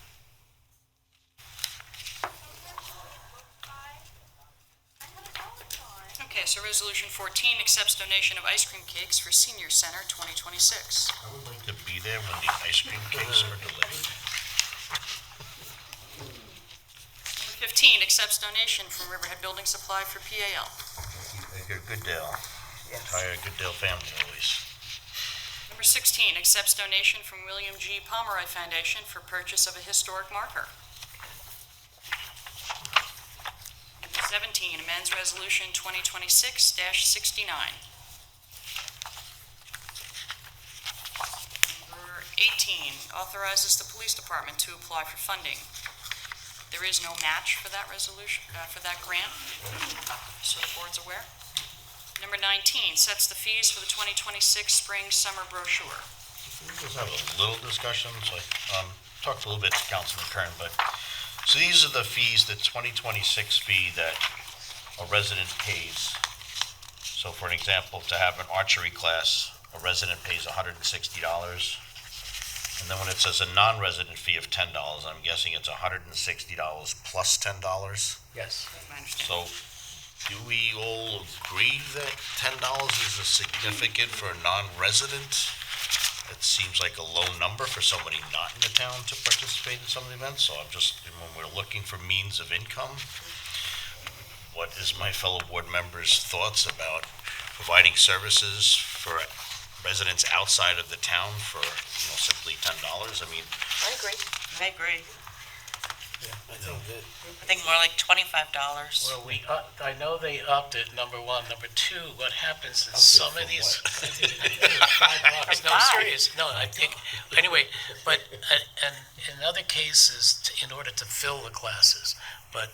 so that's what I want to have, so I just don't know, like, if Ashley is here or somebody's here from their recreation Somebody from department. Rec in the back, somebody in the back can try to track somebody down from recreation. Maybe we'll pull this one, if the board's amenable, just to the side for the moment. We'll continue, and then when Ashley or somebody comes in. Are you the instructor? Yes. Oh, if you want to speak to it, sure. Okay, great. I think Jeanette, if the board's amenable, Jeanette has information she can add to that. Yeah, I spoke with Ashley on the recreation fees. I spoke with her. She's out of the office this week, but I did ask her the process that she goes through and her team goes through to make sure that we are making money on the recreation programs. So I looked at the spreadsheet they compiled, and she's hesitant to go up more. I thought perhaps maybe we could go up a little more, but not just on the non-resident, but overall. Just to try to pay back the general fund, some from their recreation fund, because the due to the general fund is significant for over the years. So there's a fine line, I guess, for the recreation department, because they don't want to push too high on the fees, because then they might not get the members to come in general. Yeah. So I know they did go up in general compared to last year overall. If you want to fight for the non-resident fee, perhaps that's something we could. I know she was hoping to get an answer sooner, because they're actually going to print on the brochure. So in lieu of spending more money on the brochure, Is there any analysis of how much money is brought in through non-resident fees specifically? I don't know about that per se. We're certainly going to analyze the actuals when they come through, and if all the fees need to be upped at that point, forward, we can. Unfortunately, going back, I don't know that we have access to the records to do that. That's what I think we should really, The fees went up. but Recreation should be supplying us with that there was 250 non-resident participation in these projects, and an X number of dollars was brought in because of that. I understand, like, as Councilman Kern said, if there's a need, like if we want to have a program and we're short and it's a need of canceling something because there's not enough participation, and you open up to non-residents, and then, and then you fill the class and it helps keep it going, that potentially could be one reason why. But if these are typical classes that are ongoing, that are filling up, then I don't think $10 is enough for a non-town resident to be paying, like, so. For instance, pickleball. Pickleball is like a huge draw and something that the residents of Riverhead really enjoy. And I would think that maybe it would be beneficial to the residents of Riverhead to have the cost of the $67, but make it higher for a non-resident so that the class doesn't fill up for out-of-town residents. And then something like beach yoga, does that include a beach sticker? How are they parking down there? You wouldn't. Non-residents. Sorry, that's not a Jeanette question. I can definitely reach out to Ashley and send her an email and ask her the questions on the non-resident fees. She may have statistics on this data, I'm not sure. I'm fine with putting this through for this year, but I think that for next year, it should be looked at as a need-be basis. It shouldn't just be across the board $10, and And just so you know, the other thing that they do is they look at surrounding towns, rec departments, at what they charge, and when the class fills up, there is no room for non-residents. Yeah, private So, swimming lessons. So private swimming lessons is a good example, like, so $10 extra. If it's private, it's one-on-one, that's the way I'm insinuating, so why is a non-resident not paying more? So there's something, I think we should really get a better, Granular with it, I think it's a good idea. I can ask her about that, not a problem. I don't know how Time time. is of the essence to get this out. Very time sensitive. Print already, right? That's why it was sent out early to everybody by email. So Councilman Kern, can you tell me about what Incredible Flicks full day is for $480? I imagine it's something you go to regularly. You want to tell us exactly what that is? Incrediflix? It's $488 for a non-resident. So I'm just curious. Well, you were on the rec committee, did they tell you? I don't. I'm being sarcastic. Okay, no, I don't know what that is. It's a new thing. You think it's watching movies all day. It's like Netflix, but incredible. But I understand what you're saying, and I am going to regroup with the recreation department after the season's over and compare all that data to see, do they need to bump this next go around, There's programs in the fall, I think, so before the fall ones come out, Yeah. that's what we want to do. And we're also looking at different ways, we're printing a lot. And like advertising and depending on like the senior programs and in different communities and stuff like that, as opposed to print. We're working on a lot of stuff. We are. I am very So I involved. don't want to get into. I am definitely involved in the process and looking at the Yeah. fees to make sure that we're going to make money this year, so. All right, let's go. We got 80 more to go through. Line by line. Okay, resolution number 20 authorizes purchase of Kenworth tandem axle dump truck. Number 21 authorizes purchase of upfit of 2025 Kenworth dump truck. Number 22 authorizes purchase of Freightliner chassis with mounted sander for Highway Department. Number 23 authorizes employees to attend an IAAI conference. Number 24 ratifies the salary adjustment of a senior assessment clerk. Number 25 ratifies the reclassification of an automotive equipment operator to heavy equipment operator. Number 26 appoints a call-in park attendant to the Recreation Department. Number 27 appoints a call-in park attendant to the Recreation Department. Number 28 appoints a call-in assistant recreation leader to the Recreation Department. Number 29 appoints a call-in recreation leader to the Recreation Department. Number 30, appoints Charles Thomas to the Suffolk County Working Waterfront Committee. Number 31, reappoints Marjorie Acevedo to the Anti-Bias Task Force. Number 32, reappoints Roberto Ramos to the Anti-Bias Task Force. Number 3, reappoints Patrice... what did I say, 4? Oh, I'm sorry, 33, reappoints Patrice Stokely to the Anti-Bias Task Force. Number 34, reappoints Harley Abrams to the Anti-Bias Task Force. Number 35, reappoints Salim Massoud to the Anti-Bias Task Force. Number 36, reappoints Tom Najan to the Anti-Bias Task Force. Number 37, reappoints Connie Lissandro to the Anti-Bias Task Force. If I may, Supervisor, I'd like to make a statement with regard to this committee, if I may so at this time. I'd like to address recent news articles by the former chair of the Anti-Bias Task Force and also emails that he has sent out. And it comes down to a very simple issue. It's not about bias, it's not about prejudice, it's not about silencing. It's about power.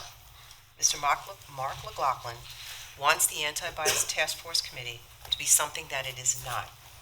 He has stated in his emails that he wants the task force to be empowered to listen, respond, and lead without limitation.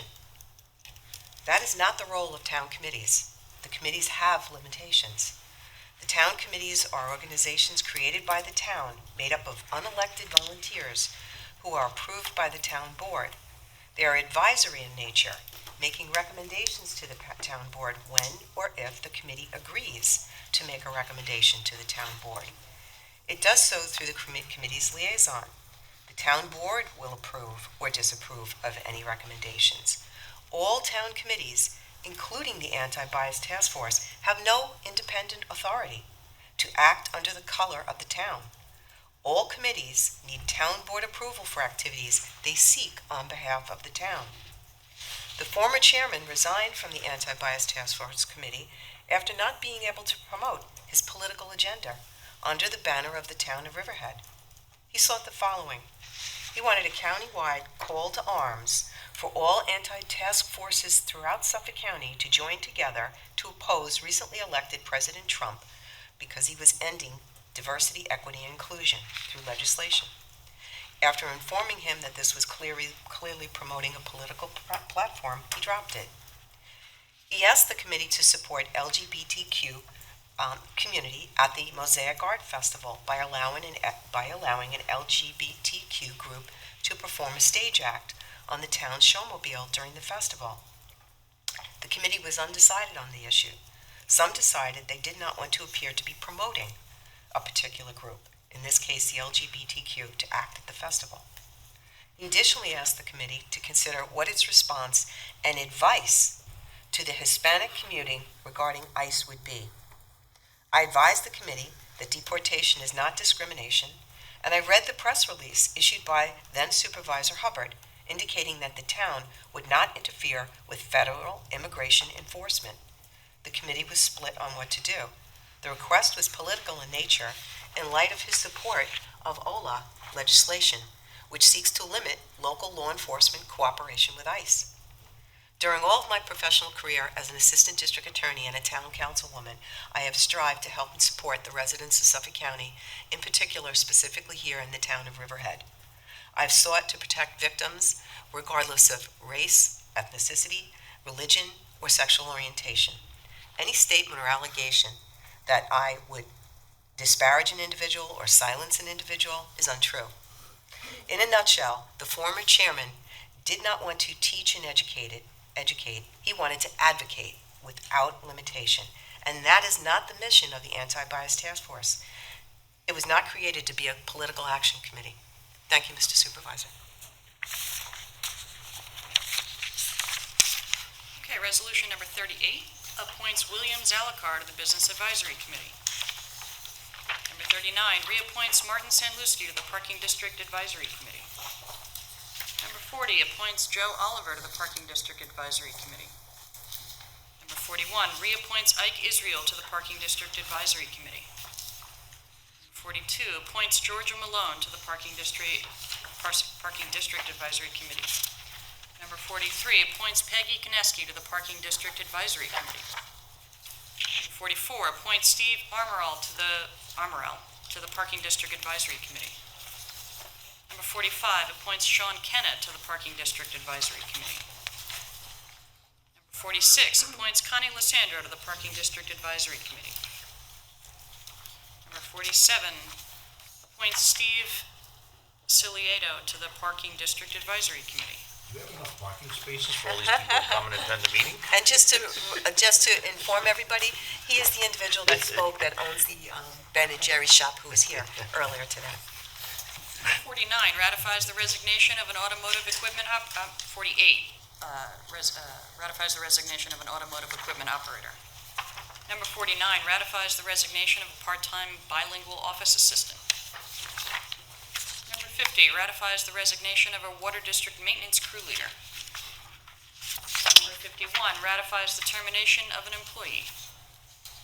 Number 52, terminates leave of absence and ratifies the reappointment of part-time police officers. Number 53, ratifies authorization for the community development to apply for a grant. Number 54, authorizes release of performance bond for Birchwood Major Subdivision, Section 3. Number 55, cancels letter of credit posted by Kevin Rempe Plumbing and Heating Corp. For drain layer in the Town of Riverhead Sewer District. Number 56, I know we have the water superintendent here, and I know he wants to speak to this. Amends Riverhead Water District schedule of rates and charges, separate and apart from the resolution the board approved at the last board meeting with the same title, rates and charges, but Frank will explain the difference here. Welcome, Frank. Hi, thanks for having me. I'm Frank, the Water District Superintendent. This is actually something we do every year, and it is very specific to only the payment, what it costs to have us do a 1-inch service for you. So every year we go out to bid for material and water meters, and we get those new prices, and we readjust what it costs for us to do that water meter for you. We don't make any money of it, but we can't take a loss doing it. We're still the cheapest water service in the business. We did add one thing this year in that we had this in our contracted rate for a long time because we also have we have the ability to contract this service out, but we're going to distinguish the difference between what we call a long and a short. A short is when the water main is on the same size as the meter pit, and a long is when you have to cross the road and bring the water service across the road. So there's a big difference in the restoration costs there. So we did change some of the pricing to align with that. Our new water meter fee, if you come to the water district and say, hook me up, I want a 1-inch water meter, it'll be $3,600. It was $3,100. And now if it's a long, it's going to be $4,100 because there's extra restoration costs and a lot more staff to manage the traffic. And to put that in perspective, we've always had a long and a short on our contracted services that are bid every year. So for a contractor to do a short, it's $8,820, and for a contractor to do a long, it's $9,481. And for our neighboring water supplier, they charge a 1-inch service is $4,600. So we are $500, even for a long, we're $500 cheaper than anybody else can do a 1-inch service for. And that's it. Questions? Thank you, guys. Thanks, Frank. Thank you. Thank you, sir. As always. Number 57, amends Resolution 2025-209, Building Division Fees. Number 58, awards bid for propane fuel and equipment maintenance. Number 59, rejects bid for charter buses. Number 60, amends Resolution 2026-185, adopted on February 18, 2026, Brentwood Legion Ambulance Service, Inc., use of Pine Barrens credits. Number 61, affirms prior authorization for acquisition of property for general municipal purposes located at 111 East Main Street, Riverhead, New York, Suffolk County Tax Map Number 600-129-1-11.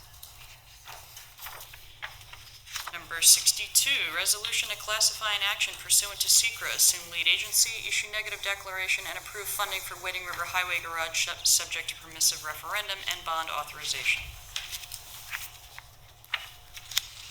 Number 63, Chapter 229, application for excavation and exportation of material for Kathy Lane LLC subdivision, 84-2-2.1.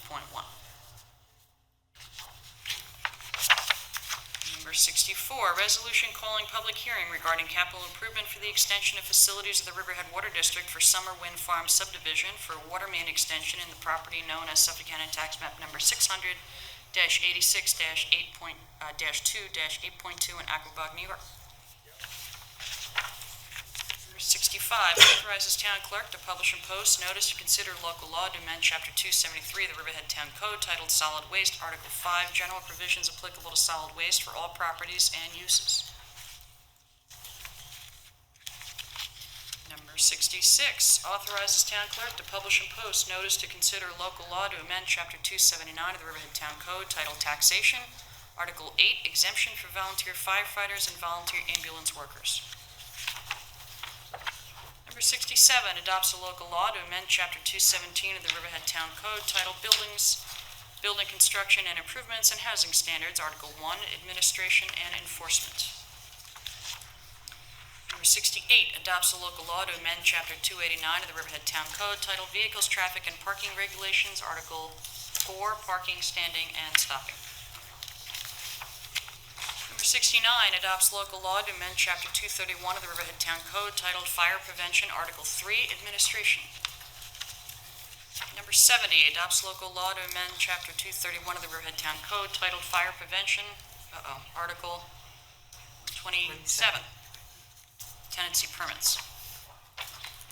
Number 71, authorizes the supervisor to execute a license agreement with Celtic Quest, Inc., 2026. I'd just like to have a discussion about this. I believe the last year's fee was $1,500 or $1,800. Our counselors in office.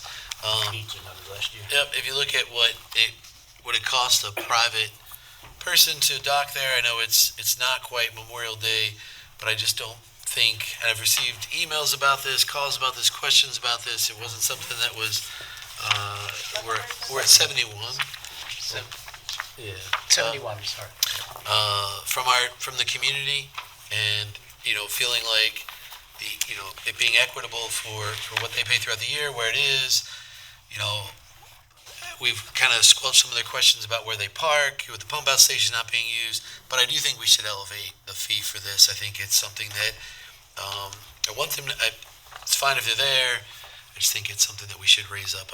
My personal opinion is I think it should be a minimum of $4,000. Amicable to discuss it, come to some other agreement, but Where is it now? I'm sorry. it's at the It was at 1,000, now it's. no, it was 1,800. 1,800. Yeah, but 1,800 was their fee, but then they did pay for garbage of 150 and then a garbage of 250 and processing fee of 150. Yeah. So it came out, overall they're paying about. Go up a percentage every year, like anything Yeah. else. It hasn't been raised in a couple of years. Yeah. So our counselor he just wanted to raise it to 2,000, and I just said we'd have more discussion about it if you want to ask him. He's here, but I don't know how you guys feel. Just wanted to have this discussion. Yeah, so basically, I looked back at this past couple years of the agreement. It had been static at 1,800 for maybe 2-3 seasons. So I increased it to 2,000 for this season. I do understand that it's still below, the standard fee for feet and dockage that would be charged to, like a private marina or something. There's not really any kind of clear rules or guidance on this. It's, what someone's willing to pay for the space. So if you want me to amend the agreement and add an increased fee, I can do that. Otherwise it's, it's just what we're licensing, use of town property for. All right, I'd like to weigh on this if I may. I had a meeting last night as liaison to the East Creek Marina Committee. And this was brought up during the meeting by me, and I asked them if there was any objection, any concerns to have the Celtic Quest there. And there was not. They are totally in favor of having them there. That really isn't part of the boating season per se. And there's really only one person in the area that tends to have a problem with this. I do think that this is something that generates people to drive to South Jamesport, to be able to come and see the restaurants that are in Jamesport. It's kind of advertising for the area. They might leave the Celtic Quest, go to one of the restaurants to have dinner after or before. So I don't think that raising this to $4,000 would be beneficial at all. I'd like to see the experience of the Celtic Quest remain in Jamesport. So I think the $2,000 is fine. Yeah, I would just say with something like this, what we need to look at is like every year there'll be a certain percentage tacked on just because everybody we're paying to go through all this makes more money. That's all. Okay. Okay, so I'm amicable to keep it where you've listed it to 2,000, and I think that's fine. Plus somebody else. That's Good. a good All point. right, good.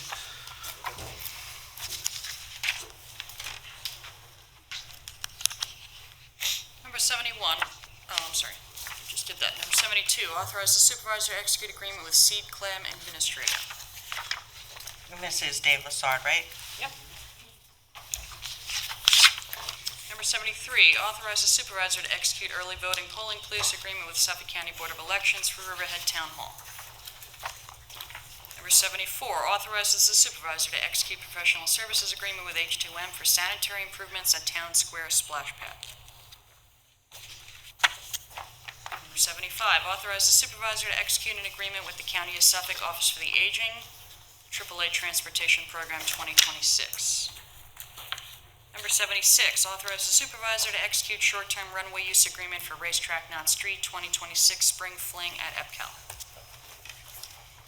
Number 77, authorize the supervisor to sign a professional services agreement with Smalley Engineering PC. 78, ratifies authorization for the town attorney to execute a retainer agreement with Siegel and Sittler PLLC. Pause for one moment. Just with the spring fling, did Eric, is with the spring fling, their application for Racetrack Knott Street, like, are they been finalized and clear that it does not allow for go-karts? Yes.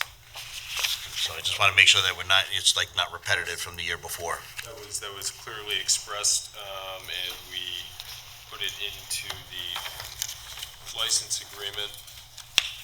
Is it license or lease? It's a license agreement. I just said lease before. Yeah, I went through that with Eric. It's good. Yeah. I just know sometimes. It's on page 2 at the top. In bold, go-kart use is prohibited at any time during this event. I just want to make sure, I mean, it's a little, they've done an incredible job up there operating and doing a great job, but since then, there's been another business established that's opened up, and I just don't want to be in this ongoing competition. We have to be fair to the year-round taxpayers as well. Yep, and the operator has been, he's on notice in writing, and he has been verbally and informed by email as well. Thank you. 77, I don't know where it's 78. Okay, so I think we're up to 79. Ratifies authorization for supervisor to sign an addendum to consultant professional services agreement with Joan Modern. Number 80. Joan, for doing that.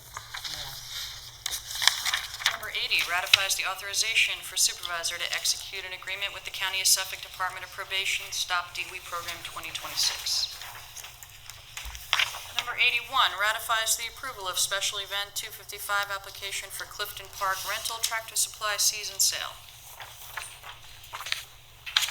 Number 82, approves special event Chapter 255 application for Halleckville Museum Farm Fleece and Fiber Festival.